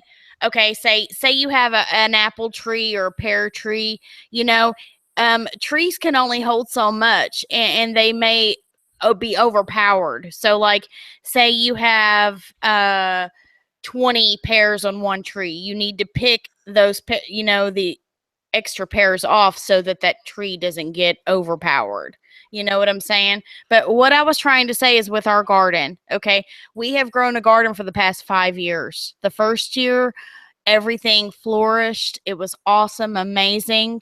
You know, of course, there were less chemtrails and stuff then as well. I think that has a lot to do with them trying to censor growing stuff. Okay. You know, the birds and stuff are not pollinating. They're trying to kill the bees off, you know, so that we cannot grow. They're trying to have the GMO stuff so that it doesn't grow right. And let me tell you, But did you also till? Did you also till? yeah. Oh yeah, honey. Yeah, we till every year. We even this year we added lime because lime is actually good when you're tilling up the garden. You need to spread the lime out throughout the Also eggshells and yeah, I do a whole bunch of stuff that like organic But what I stuff. think I just happened put this year, okay, you know, if you buy a plant that's already started, okay, say you buy a tomato plant, a lot of people don't know this. The dark potting soil that is in with the plant, you know, you have to stick that in the ground. That already has enough fertilizer and stuff in it to where you do not have to add any. If you add extra fertilizer to that, it will actually burn and kill the plant. But what our problem is Too much nitrogen kills the plants. exactly, and we had too much water too. You know, it rained for like 4 days straight and ended up killing every tomato plant that we had. So that's why I had to go buy new plants, which actually worked out good in the long run because they're non-GMO.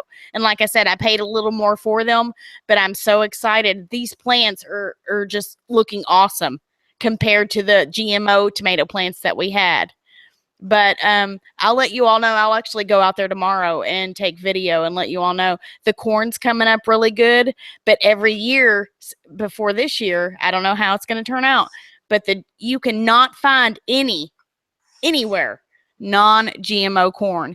And just like what you were saying is the farmers are getting fined. They have to put those signs out in front of their fields to let them know what they are planting. Because if they don't put those signs out there, I think they'll automatically get fined for not having the correct signs. But yeah, that you cannot find any corn that's non-GMO. You just can't do and it. it's like, what the hell is that? That's like already the private property is gone. It's like I'm growing my food. What the hell does the government have to do with, you know, telling me all this stuff? It's like the government.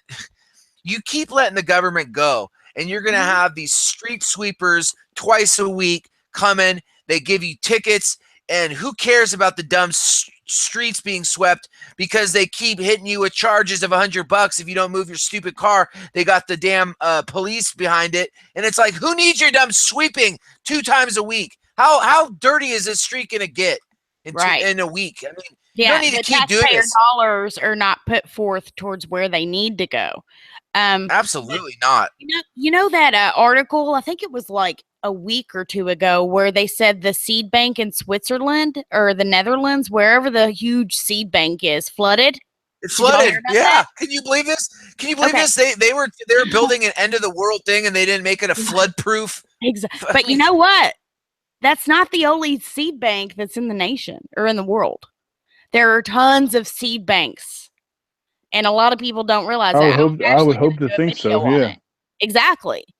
You know, and if people are smart, they'll make their own seed banks. If you get seeds, what you need to do is hold on to them. And besides everything else that put them in the freezer. We're all worried about all this other stuff. Hold on to the seeds. Yeah. They will keep if you put them in the freezer. Get you a little freezer Ziploc baggie. Put them in the freezer, write the date on them. But I think as long as they stay frozen, I think they'll stay good. Now, I'm going to test that out because I have squash seeds that are dated from 2013 that I just planted. So I'm actually doing a test right now. I sub to some people who are on YouTube who have planted seeds that are like 50 years old. And they still, yeah. So I'm not trying to throw caution to the wind, but you just go ahead and make sure that you have them dry and not wet and make sure that they're cool enough. Yeah. But then at the same time, you know, I mean, you just don't go ahead and underestimate the value of having seeds that are 10, 20 years old. Yeah. I just happened to look at the bag that the seeds come out of, and I was like, oh, 2013. Okay, well, this will be a good test as to, you know, keeping, and that was before the GMO thing was really big. So I'm thinking these seeds are non-GMO to begin with. So you plan them this year? Yeah, I just planted them. So that's why I'm saying like I'm running a test right now to see if they come up. So it'll be interesting to actually see. But James, if you need any tips or anything, I'll be glad to help you, man. Just ask. I would say that if Every new you thing that I plant, it's a whole thing, you know, because I'm like, whoa, this is like a new thing. You see how the life cycle is, and some things it produces, and then that's it. It starts flowering, and then that's it. And you're like, what do I have to? I got to replant. So it's a whole thing. It's a learning process because some things they keep going, right? They're perennial, or what's it? They're perennial, and then there's annual. perennial is Annual- year by year, but it doesn't mean that everything that you plant within a season is not going to come up with the second crop. You know. Right. Yeah. Right. You And, want and that's how I am also is I want everything there. perennial. And I want everything going. Like perennial is something like asparagus. Like asparagus is going to go. You're going to plant it this year, but then you're not going to even get any fruitage of it until next year. So now that's not true though. Well, I'm just saying as a rule though. If they're not heirloom seeds, they're not going to reflourish. But just to keep it simple, certain things are going to allow you to harvest within the same year. Other things are going to allow you to harvest within a year or two. Right. So like the asparagus is going to allow you to harvest within a year or two, versus tomatoes, cucumbers, kale, beans, whatever is going to allow you to harvest within the same year. Is what I'm saying. You know. Now listen to this. We had cherry tomatoes planted year before last. Okay, little cherry tomatoes. Guess what came up last year all on their own? Cherries. Cherry tomatoes. My cherry tomato died. And they Stop calling your cherry tomatoes, I mean, James. think about that. Think about that. What did I get a hold of? Some non-GMO heirloom cherry tomatoes that came up the next year. But that's because I planted. It's because I planted it in a pot. That's why I don't want you guys to misunderestimate to misinterpret. If you guys get any type of seed that you get from the store, as long as it's not hybrid, if you get hybrid, then the chances of you sowing it next year are going to be limited. But if you get any type of seed other than hybrid, like distinctly hybrid, then you have a chance of being able to propagate it for next year. Whether it is try it. Right. Regardless. Right, you can try it. I mean, heirloom is the best, but it does not mean just because you get what you're trying to say is basically say it's a GMO plant. No. I'm take GMO out of it because from what I've understood from YouTube videos, and it's not the gospel, but from what I've understood from YouTube videos and from other sources, that you and I cannot even get GMO seeds right now. As much as that's what I'm understanding. Are you saying non-GMO or GMO? No, we cannot get GMO. I don't think so. They give the farmers GMO, so we know the farmers are not you and I though. So if we go, why would you want GMO though? No, we don't want GMO. Exactly. We want non-GMO. But they can still sell the seeds, and they could not. They don't have to say anything, and they can be GMO. The way that you can tell is that. What I'm saying is that if we don't need to worry from what I'm understanding, we don't need to worry as much about the GMO seeds coming into our hands and us planting them in our backyards, as much as we need to worry about just growing that produce, that vegetables from those seeds. So. Well, I think you're going to be able to weed out the GMO, because what's going to happen is the seeds that you harvest from your plant, you're going to just know that they're GMO seeds if it doesn't produce seeds. That's great, but what I'm saying is that they still produce seeds. It's just the seeds will not replenish. Exactly. That's a whole other thing. Just take my word for it. I'm not trying to preach to you, but just go ahead and look a little bit into hybrid versus open pollination versus GMO versus non-GMO. So what I'm saying is everything that you get, even if you go to Home Depot and you get a pack of seeds, it does not mean that it is a GMO crop just because it is not hybrid as So well. you're saying that if a plant is GMO, go ahead and take the seeds that replenish from that plant and try to plant it next year. No. I'm not saying that at all. The only ones that What you are can you saying? plant. You're confusing me. No, hold on. Slow down. The only ones that I'm saying that you can plant next year are hybrid. Okay, that I'm confident in saying that you're able to plant like next year are hybrid. I thought you said hybrid didn't work. Yeah. I'm sorry. I'm sorry. Okay, hold on. Heirloom. I'm sorry. You're right. You're right. The way to go. Heirloom is the heirloom. Right. You're right, Heirloom Kim. is You're right, Kim. non-GMO. You're right. Well, okay. It's at least. I think that's the way that they have named it. They're literally the thing. Heirloom just means a freaking seed that we haven't messed with. No, it's a seed it's a seed that you can trace back to its origins. And an heirloom seed is like a blue blood dog from the plant itself. Pretty much. Right.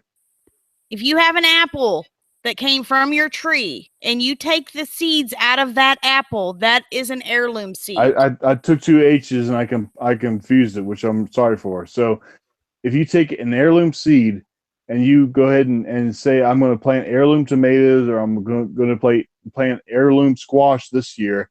Well, if you collect those seeds at the end of the year, you're going to be able to plant those same exact seeds if they're heirloom in 2018. Right. Whereas if you go ahead and take a hybrid, that's of course in a whole other story. But, okay, let me say something on poppies. All right, you're gonna really laugh at this. I was at my AA meeting, and outside my friend goes, "Come down here," and he goes, "You know what that is?" And I go, "What?" And he goes, "That's a poppy." And he also is an ex addict and stuff, and it really just captured my mind. I was like, how are these things growing? Like, how are they allowed to be able to grow? And apparently, from the steps that it takes, you first of all have to grow a certain type of poppy, first of all, and then the whole process that it takes. I'm thinking, this is my only thinking, is the reason why it's still legal, or maybe the ones that produce the actual milk for the poppy that you milk and they produce heroin, but literally you have to put it through such a process to get heroin. Because I was wondering, why are poppies? How can you just and so I took the plant, okay, and I just sprinkled the seeds, and now I have a whole bunch of poppies. And yes, no, I was just intrigued, and I wanted to. There was just something. I'm an ex-addict, and I know it just intrigued me for some reason. You just but I'm want not to sell like heroin. Oh, we get it. Yeah. No. But seriously, now all of a sudden, because you were talking about it, Kay, I mean, this was just, I didn't plant them or nothing. I just spread them. And now all of a sudden, all over, this is where the only reason why I did it is because no plants survive because there's not the sprinklers in this area. So literally, it has to be something that could do well without watering. And these things are flourishing. And I'm like, oh my gosh. Huh. They're all they grow like crazy. It's not the same kind of poppy that you could make the heroin from. It's a completely different poppy, but you know, I don't know why I said that, but it's just crazy. You know how you have to have these poppies. No, you said it because basically they shouldn't be producing when they are. That's why you're saying it. Well, I guess it's a certain kind, and maybe the kind that does produce the opium is illegal. Somebody in the chat, Ryan and C, said some poppies don't produce heroin, and he said ... California poppy. That's why I think they're legal. So what kind of poppy do produce the heroin? It's an Afghanistan poppy or something like that? You said Afghanistan poppy. Well, that's what I was thinking. I was going like, they grow it there. It's because of the climate. It stays hot and dry. Think about it. But it also, oh, by the way, I think it was like the second time that somebody in California was busted for growing a field of these things, and they didn't manufacture it on site. They would ship the what they do is they grow these damn poppies, right? And then they get into this bulb, and then what they do is they have a razor and they go through and they just slit the damn bulb. And then what ends up happening is they like leak out this like sticky milk, like a plant. You know what I'm saying?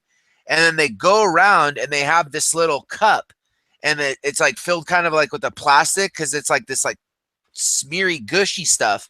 And they go and they have this little tool that's like just like this little scraper thing, and they go ahead and scrape all the stuff. They come back the next morning when all the plants have been bled of this like oozing milk, and they collect that, and then there's some process that takes place to turn it into heroin.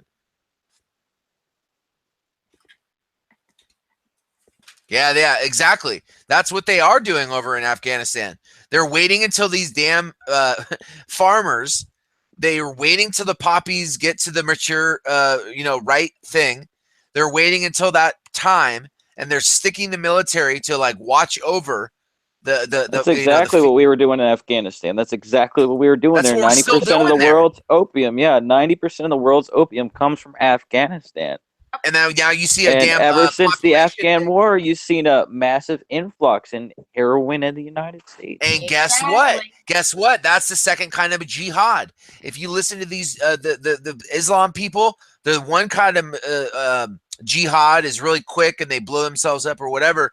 The other one is like a slow influx and like taking over whatever. And they say, we're going to conquer your United States with this drug because the United States has already been conquered, though. It's been conquered through the military and the CIA pushing all these drugs in. They did it with Rick Ross.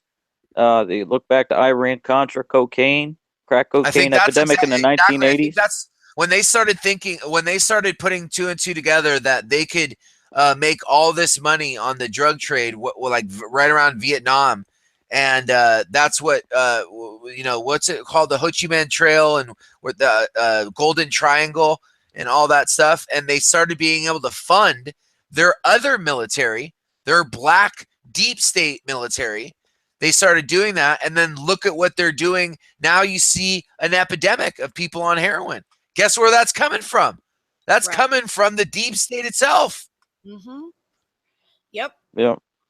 Well, it's not just Afghanistan. It's a lot of the Middle East that those, and the plant you're referring to, they're called papaver somniferum. They're a certain type of poppy plant that produces. It's called papaver somniferum. It's what produces the opium, because not all of the pods yield opium, which is then synthesized into heroin. It's the certain genus that we're talking about, the somniferum, and that grows in the Middle Eastern region. Like Iran, Afghanistan, Pakistan, certain parts, but mostly it's that one concentrated part of Afghanistan, and that's why we had such a military presence over there. I just had a thought. Also the medical companies. They don't want to have a one-shot opportunity to get into a certain area. They have multiple agendas for why they're going to get into it. But also the medical community. When they make let's say OxyContin. No. It has to do with what I'm saying. What you're saying. The medical community, that's what I'm trying to say. The medical people, the damn evil ones, they use the entire plant and say, okay, that crisp, the good stuff they use for heroin, like the China white and the really black tar or whatever. But as the medical, they use all the plant down to different areas of the plant, and they use that for Vicodin, Norco, all different types of. That's a good point, because all of these drugs have to be synthesized from opium. They're all derivatives of opium. That's why they're called opium. They have to get the opium from somewhere. But let me ask you this. Why is heroin the cheapest drug you can get on the market if it has the opium in it? Because it doesn't have the R&D in it. It's already, you know what I mean? Like all these pharmaceuticals. It's cheaper because of the supply and demand concept of they have increased their supply of it. It's the R&D. I mean, these. You could also step on it. So the pharmaceutical companies, they make all their money off R&D, right? Because it takes them years to get approval from. And then they get the patents. And then they get the patents, and then they can't sell a generic version of the drug for 7 years. Yeah, then they have a monopoly on it. And what happens is you have this monopoly. People can't afford the prescription medication. They turn to heroin. So That's right. now it's a problem that's on the shoulders of the pharmaceutical companies and the doctors that are prescribing this medication reckless. Boom. I will But they're in the say, same category. I will Yeah, say for the exactly. record, you know, you have generic versus name brand. Okay. I take prescription pain medicine. Okay. They put all these fillers in the generics to make them not work as well. They can say what they want as far as, oh, they have to work the same or FDA will not approve it or they're not able to sell it. That's BS because I actually have name brand Percocet that I take and I can tell a difference as far as the pain medicine working versus the generic. Okay. There is a Yeah, they put a lot of I filler could- in those pills for a generic Oh, version. yeah. My Oh, yeah. mom's got MS, and she has to have her neurologist prescribe brand necessary in order Right. for the anything that come through that works Yeah, right. exactly, man. Where Exactly. I mean, if you go to Kaiser, like an HMO, they're going to give you. They're not going to give you name brand. Exactly. By law, and Walgreens even has a poster there on their drive-through. Yeah. They said we will dispense generic Yep. unless prescription is written a certain way. They have Yeah, to most give pharmacies generic. are like that. They give you the generic unless your doctor recommends that you take the actual You know what name my brand. pharmacist told me? Here's what my pharmacist told me. As long as you have a prescription, you yourself can ask for the name brand. The doctor does not have to write it. So I asked him, I said, so I can get name brand as long as I ask for it. He said, yeah.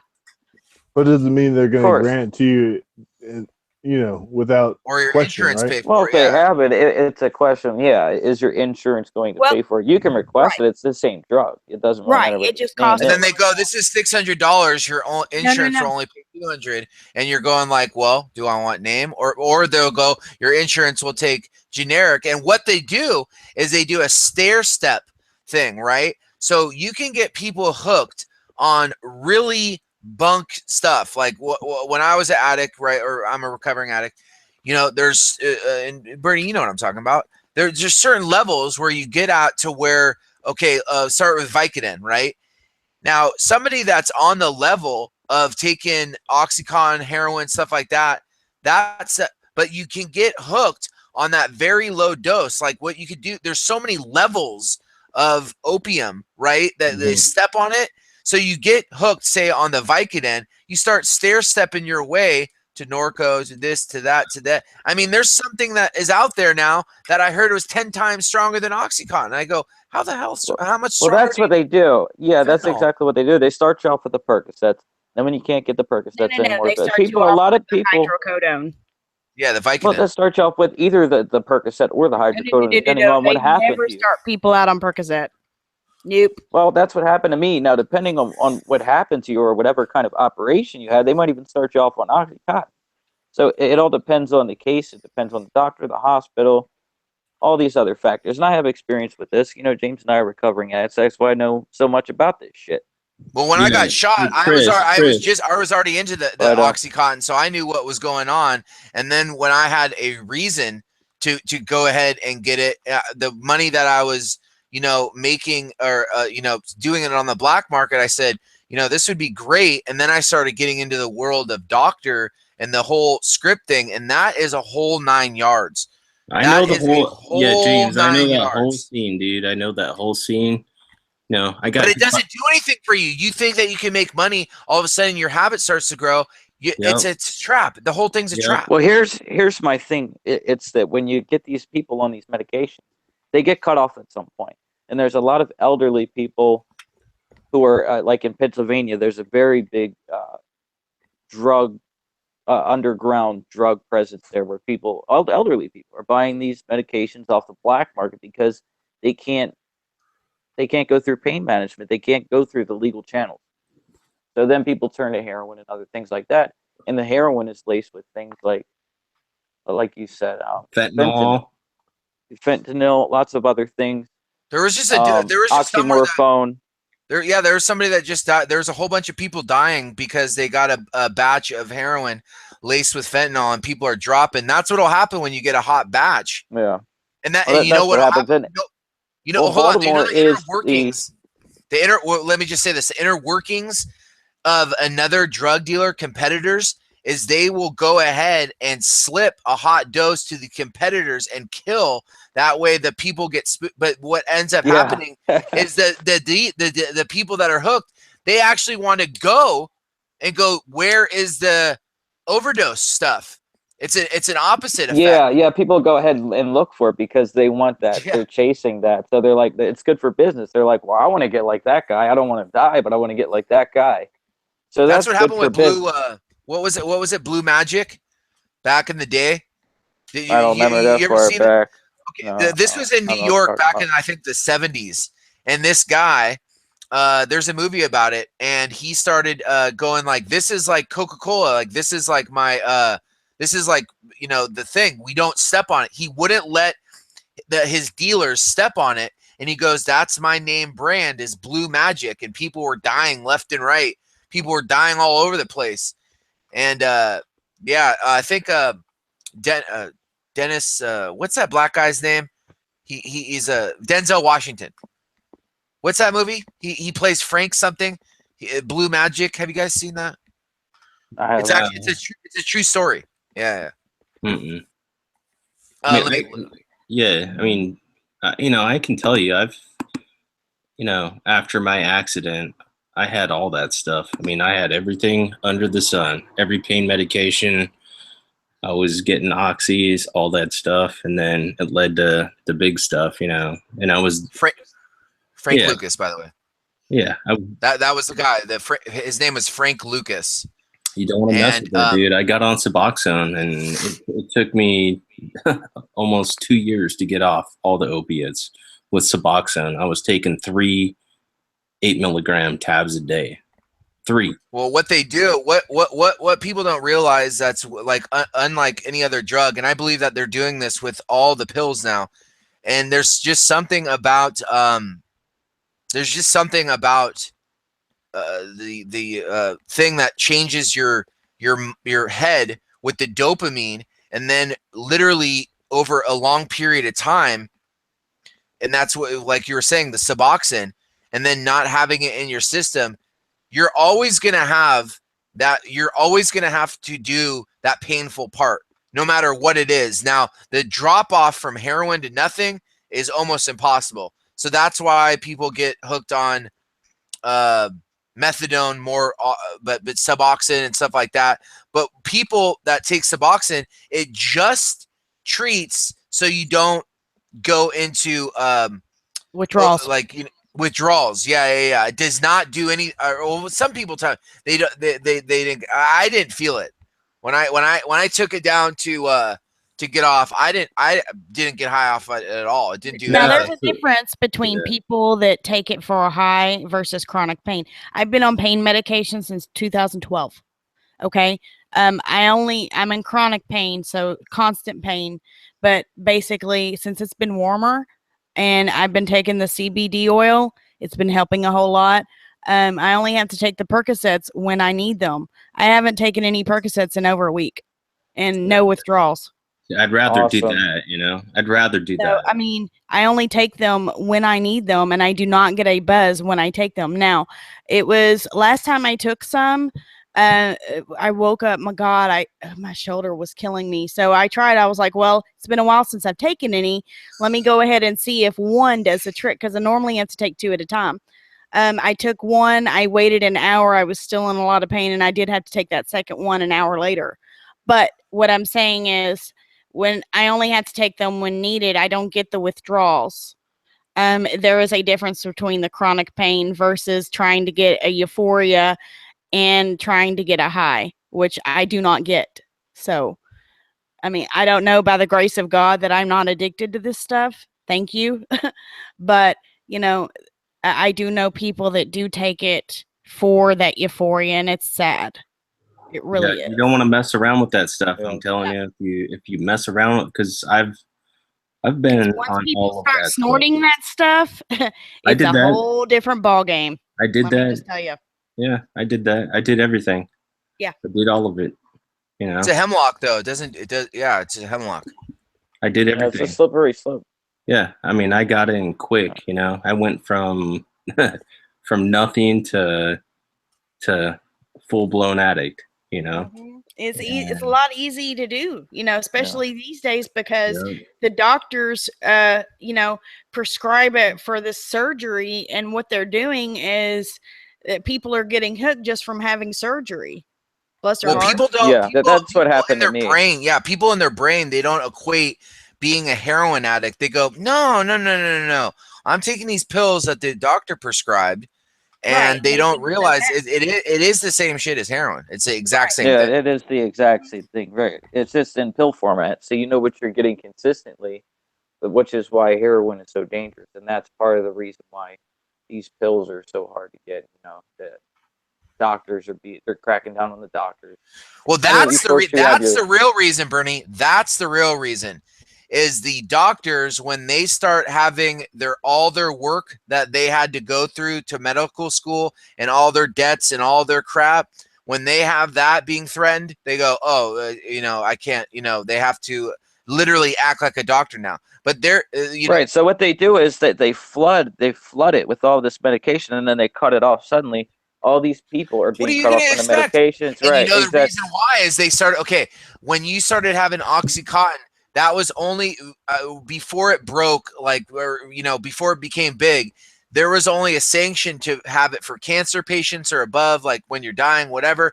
And then the company said, no, no, no, no, we could let it in for, mild pain, whatever, like moderate pain, back pain, whatever. And they started making so much money. In fact, I think it's a record-breaking amount of money that they've what's the company that makes it?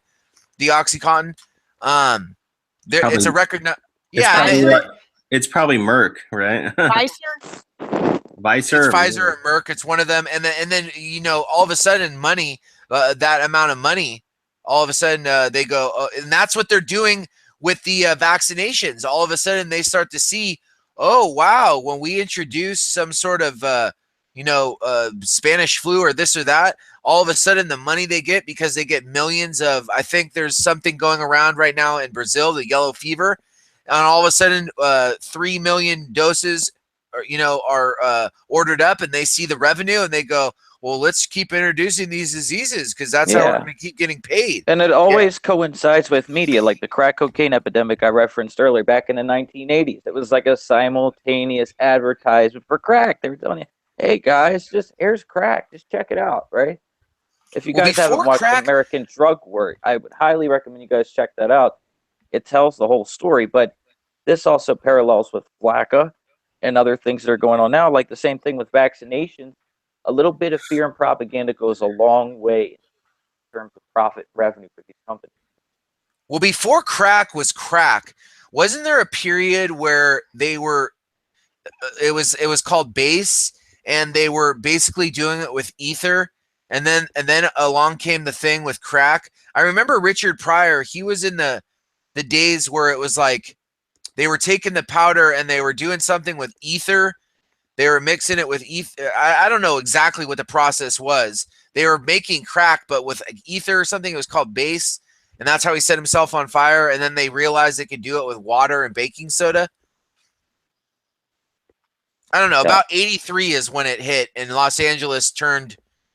In that 1 year, it transformed. That's where Freebase Ricky Ross got his name from. Yeah, changed the streets, changed the whole game. Freebase Ricky Ross. Yep. And he was being supplied with the goods from somebody. Oh, they were definitely. He says they were knew CIA. that. Yeah. Yeah, he already knew it. He knew it from the beginning. He was just going with it. And a lot of the times when the police would go to raid, he would be notified in advance. So you knew it was somebody pretty high up the food chain that wanted him as an asset to distribute those drugs. No, because that's all they do is then they point the police and the DEA against their rivals. They never bust their own deal. They only bust the people that they're not making money off. Because it takes a while to get in place a thing that's actually working. And if you see what the drug dealers are coming up with these days to ship around and the way that they get around, they're making meth liquid. They're doing stuff where you could press cocaine and then it comes into a doll, and you have to literally dissolve it in like ether or something else, like some sort of bath, and it turns it into pure cocaine. They press it into like little figurines and little things, and then they spray it so the dogs can't smell it. They're very crafty. I mean, freaking out of Mexico, you got that guy that they started making submarines in the garage. Submarines. Yeah. I mean, are you kidding me? How do you make a submarine? These guys are out in the middle of nowhere making submarines, floating them down the Columbian River and all this crap. They're on these over in Florida. They got all these cigar boats, and literally, have you seen that, Bernie? Where they literally the DEA comes along and they go, stop right now, and the only way to catch these cigar boats is these fast copters. They got this gun that's mounted to it, and it's basically to take out their engine. And they just shoot. They can shoot it, and that's the only way to disable them because they're flying from what is it, Cuba or I don't know, somewhere that they're bringing it all in, somewhere south of Florida. Yeah, I don't know. I really like that. Maybe you know how poppy has to grow in like a dry, hot environment. Maybe, just maybe, that's why the drought was caused in California, so that they could grow poppy there all those years. Well, and also it's the bread basket, and there's always multiple things. You know, they always have multiple reasons for doing their things. You know, there's a whole bunch of things. Like I could think of like 7 different things that they use it, and also the effects, the side effects of just messing with the jet stream right where they're doing it in California. It's right where it swoops in and all that moisture comes in. If you reroute the jet stream and you cut it off from California, that's what brought in all our moisture. Well, James, I can tell you, like, I went down to so many concerts in LA, and I drove down I-5, right, from the San Francisco Bay Area. So it's like a 5-hour drive, you know, all the way down the middle of California, right? Like Fresno, Santa Barbara, you know, like down that way, right? So to LA. And there's all kinds of signs on the roads, like on the sides about the crops being dried up, like there's no water.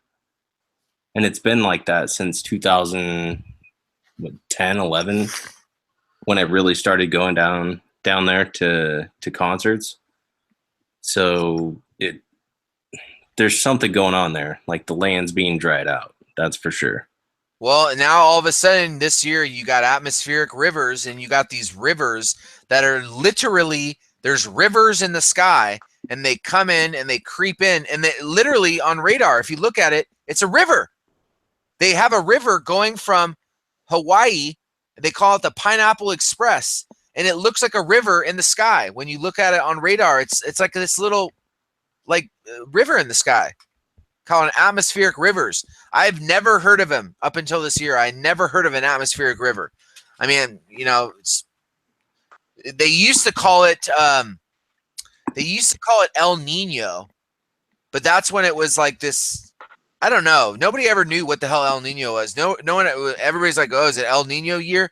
It was just like this kind of like thing that was kind of like this tropical thing. I think they're making shit up because they're screwing with the weather, and they're basically like, oh yeah, this is this thing that we've never seen before. You know what I'm saying? Like just things that are popping up. But that atmospheric, yeah. Sorry. Yeah, like you said, things popping up. I'm just thinking to myself, kind of like people killing one another over chicken nuggets and stupid shit like that. Yeah. People getting into these big arguments on airlines and things that just never happened before. And the media, it's always like sources say, officials say, police say. That's what you were saying, Kay. And, you know, we're just supposed to take their word for it. And it's always, they don't really cite a source. They just give you a little bit as to give you some kind of an official literally feel to that police wasn't the way say, sources say. Right? That wasn't okay, the way it used to be. They Yeah, used to that's not cite the their way it's supposed to sources. be. Yeah, they need to cite their sources. That's how journalism is supposed to work. That's what got us into the Iraq War. Remember Judy Miller back in the New York Times? She cheerleaded our way all the way into Iraq. Babies in incubators. I remember that being floated. And what's crazy, if you start looking back on media back in the day, you go, this shit has been going on the whole time. You know what I'm saying? I mean, CNN, I mean, now they're just so out there. They just got busted in the UK setting up like an anti-Islam or some Islam thing. They literally had a guy dressed like Bin Laden. He literally was in Bin Laden. He looked like Bin Laden.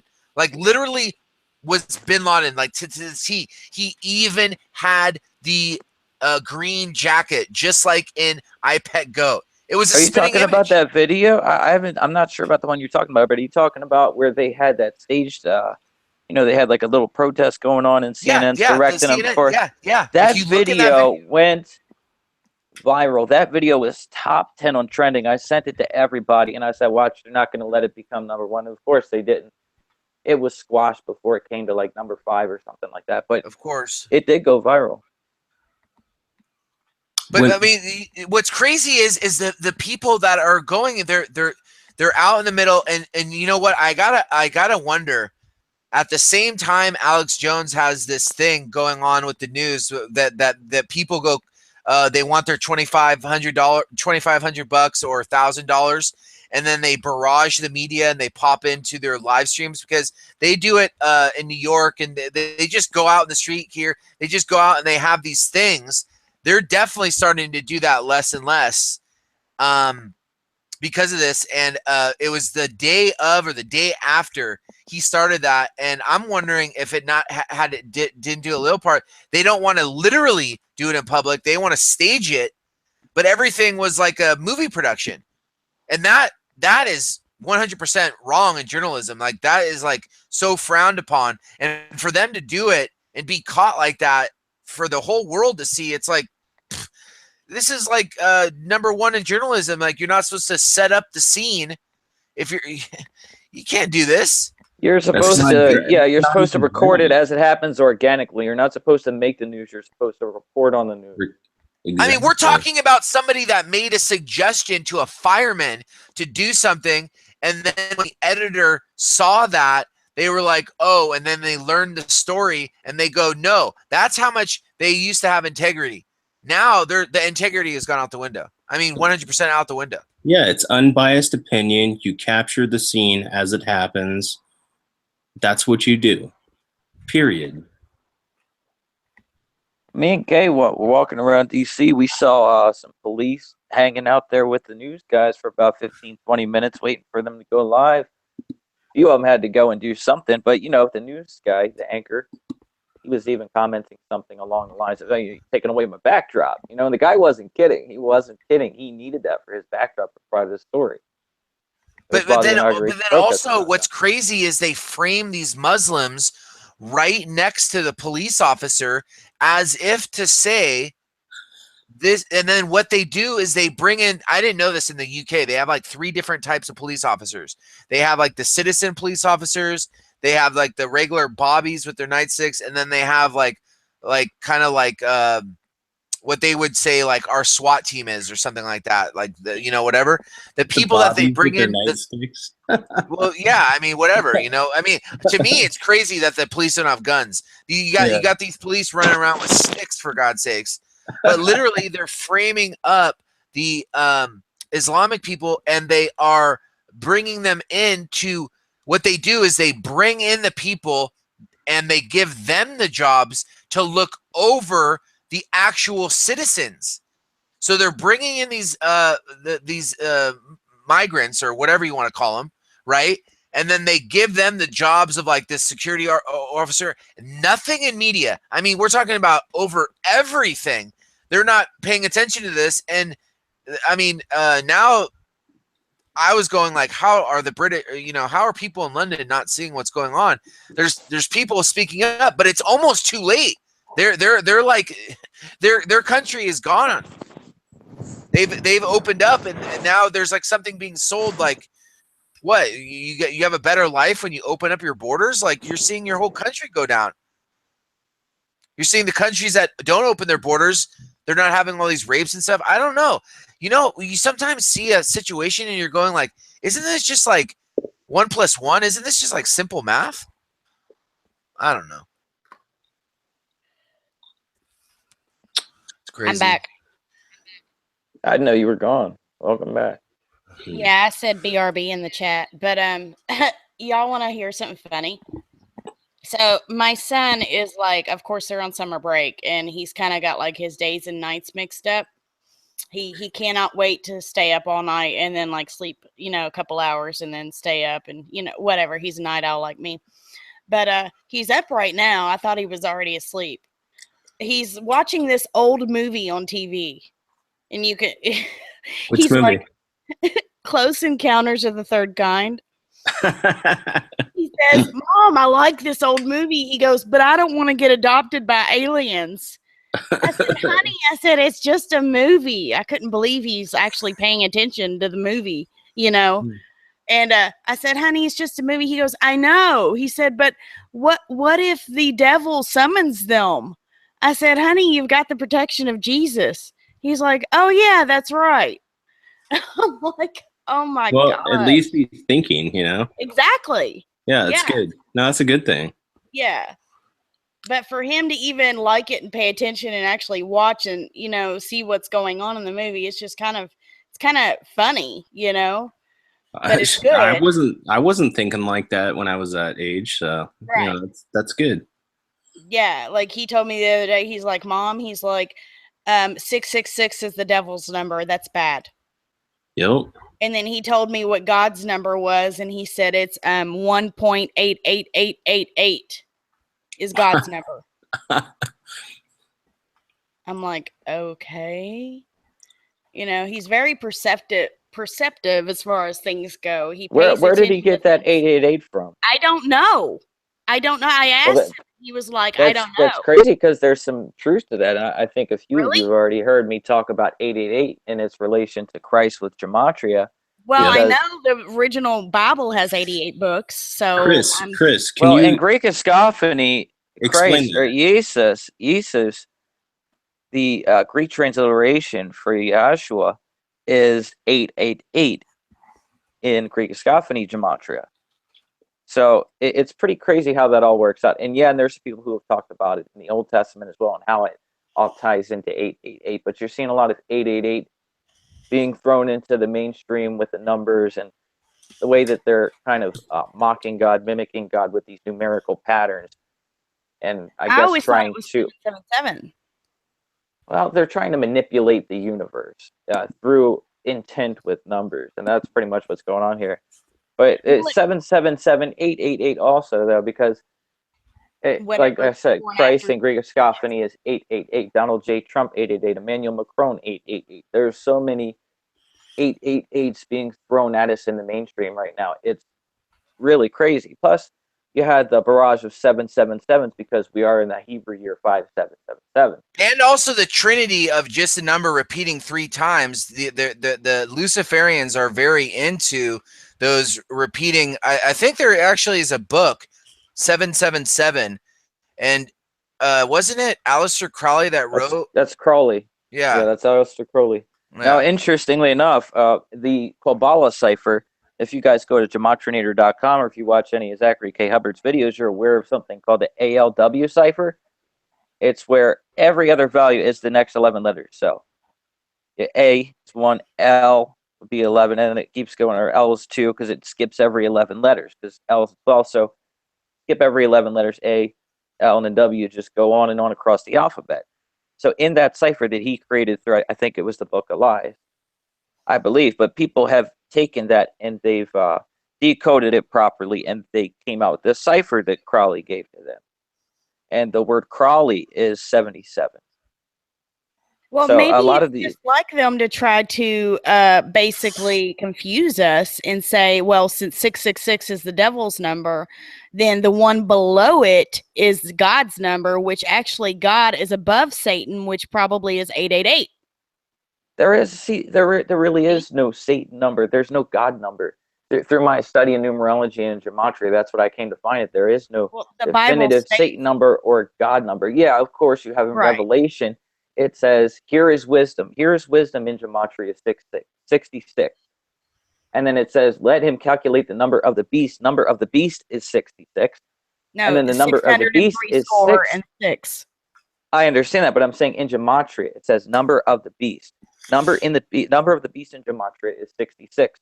Like here is wisdom, how it starts off. That is also 66, and the number is 666. Well, So 66 that's what also was fallen angel number. It also has ties back in with the bush. You have the root 66, the fallen angel number, the right. Well, number of books. 66. Yeah, the number of books in the Bible. 66 is the 6 hexagonal number. So there's another tie-in with 666 and also 36, because 666 is the 36 triangle number. You sum all the numbers from 1 to 36, it comes to 666. Well, And like also there's no CRISPR has definitive. ties into 666. If you do the whole the thing, I forget how the way that CRISPR breaks down, but they break it down into carbons and this and that, and it broke down into 666. I forget how the way it does, but it's pretty crazy that does too. Well, think about this. CRISPR. How many books are CRISPR. in the Bible? There are 66 books in the Bible. There are 20 Right. missing books that are supposed to be in the Bible, which total to what? 88. And it would just be like man and Satan to make people think God's number is 777, which would be below, or no, it would actually be above 666. Right. Okay. No. Well, I hear what you're saying, but I'm just coming from a different perspective. And my study in numerology, I don't think there is any definitive Satan number or God number. I But feel it's like stated in the Bible, Chris. no, I understand that in regards to Revelation and the Antichrist. Now, that's not to say that's the devil's number or Satan's number. That's the number of the Antichrist given to us in Revelation. That's and the not Antichrist, the Satan number of actually goes Satan. into That's not Satan himself. Yeah, you understand what I'm saying? Right. So you got It's a different vibe going on here. Right. This is the Antichrist, and I'm just talking about Right. God and Satan, if you Well, will, it good says and evil. 666 is the number of a man. I understand that. Right. That's what I'm Well, saying. That's it the actually says Antichrist, and it's the number of a threescore. It man. says 6, 3score, and 6. I always was confused. What the hell does 3score? How does that equate to 6? Like a second. How does that equate to 60? You have 600, 3score, and 6. What is score? I mean, I understand it's 20, so you have 3 20s, 6. 600, 3 score. Wouldn't it be 3 with squared? The score is Which would be 20, so 3 20s. 3 score is literally 60. So if it's 600, 3 score and 6, it literally means 660 in 6. So it would equate to 666. Right. Yeah, that always was like why does it say it like that? Right. Well, I don't know. It really you makes guys me never let question. me finish my point, though, is Go that ahead, all go these ahead. numbers occur through so many different themes, and even in your own life, you can break down all kinds of different interesting things. Like my son, and his name in numerology is 111. He was born on 111. My name sums to 33 and 74. All these other interesting numbers that it's really crazy because you're studying these numbers and you find out you're like, oh wow. So a lot of these things happen organically. It's part of God's makeup because God uses numbers to communicate with us. And that's why And Satan what the powers that be have, what they're doing is they're mimicking God, they're mocking God, and putting their intent into the same numbers, but using them with a different agenda, with an intent behind it. So right. Numbers aren't negative or positive. That there really isn't a number that's inherently evil or inherently good. That all numbers have duality. Right. The Bible is biblically full of numbers. That's all the Bible really is numbers. Yeah, it's a book of numbers. A lot, yeah. Well, there has been a lot of people that have like Da Vinci and stuff that have spent their whole life trying to decode. When you do read the Bible, you go, there is some sort of code, and it is. I mean, with computers and things, I think that they're going to.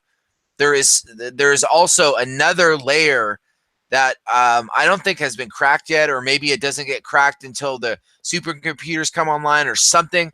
But the way that it's written with the you know, the sevens repeating and this repeating and that and everything. It just seems like there's a code, but it's such a big code, you know, that it would take a supercomputer to figure it out. You know what I mean? I mean, it's hard to, you know, if you look at it, like you go like, what does this mean? Like with all these numbers, like I think it's like a humongous, like, you know how the Masons, they always ingrain what they're doing, and the Masons, like back in the day, weren't they the ones that went from place to place and they would build on the highest land? Or this is something to do with, it was Masonic, but it has a name, and they would build on the highest level of the land a beautiful cathedral that the whole land could see because it was in the highest spot, and they would go from place to place doing this. You guys know what that, I think it's Keystone or something. I can't say for sure, but I mean, Zach covers Euclid's 47th problem, right? So building foundation, right, with masonry. And we have to understand that everything in our matrix world is controlled by numbers, all of it. So it's all based on numerology, gematria. I mean, this has been proven. I mean, it's not even debatable. I mean, it's a fact. So we have to look at everything with a discerning eye to really see what's going on, because, you know, the thing with these Luciferians and these Satanists is they have to tell you by karma, right? By natural law. So you need to look into natural law. So by natural law, they have to tell you what they're going to do before they do it. Just like God has to ask, or just like Satan has to ask God for permission before he does anything. Yes, from God. exactly. Right. So it's reciprocal, right? Yep. So you have to get the permission to do it.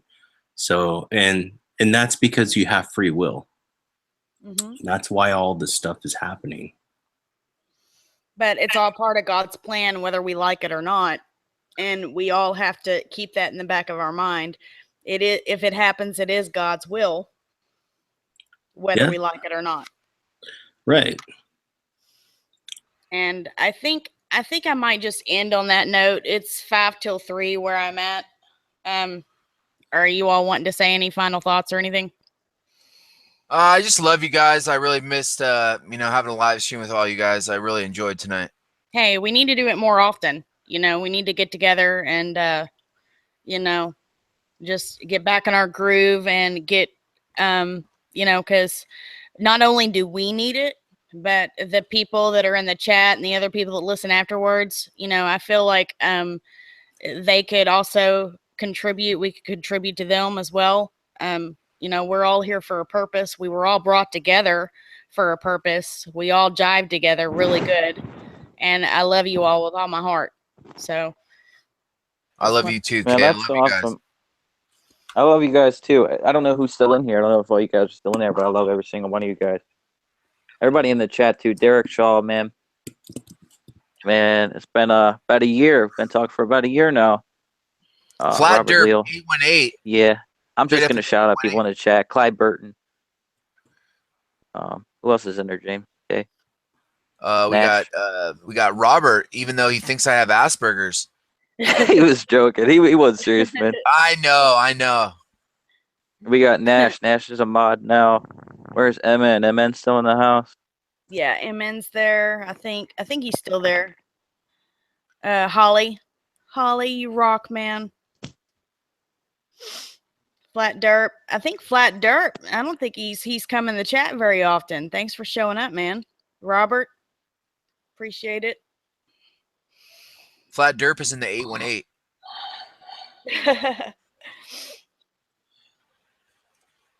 But yeah, Flat Dirt makes music videos. Awesome. All right, I'm gonna check out your music videos, Flat Dirt. Guitar. All right. I'm gonna go ahead and subscribe to all you guys. Derek, you want to take us out on a little prayer? Derek? I don't think Derek's in here. I think he's in the chat. He's not on the panel. Skeeto?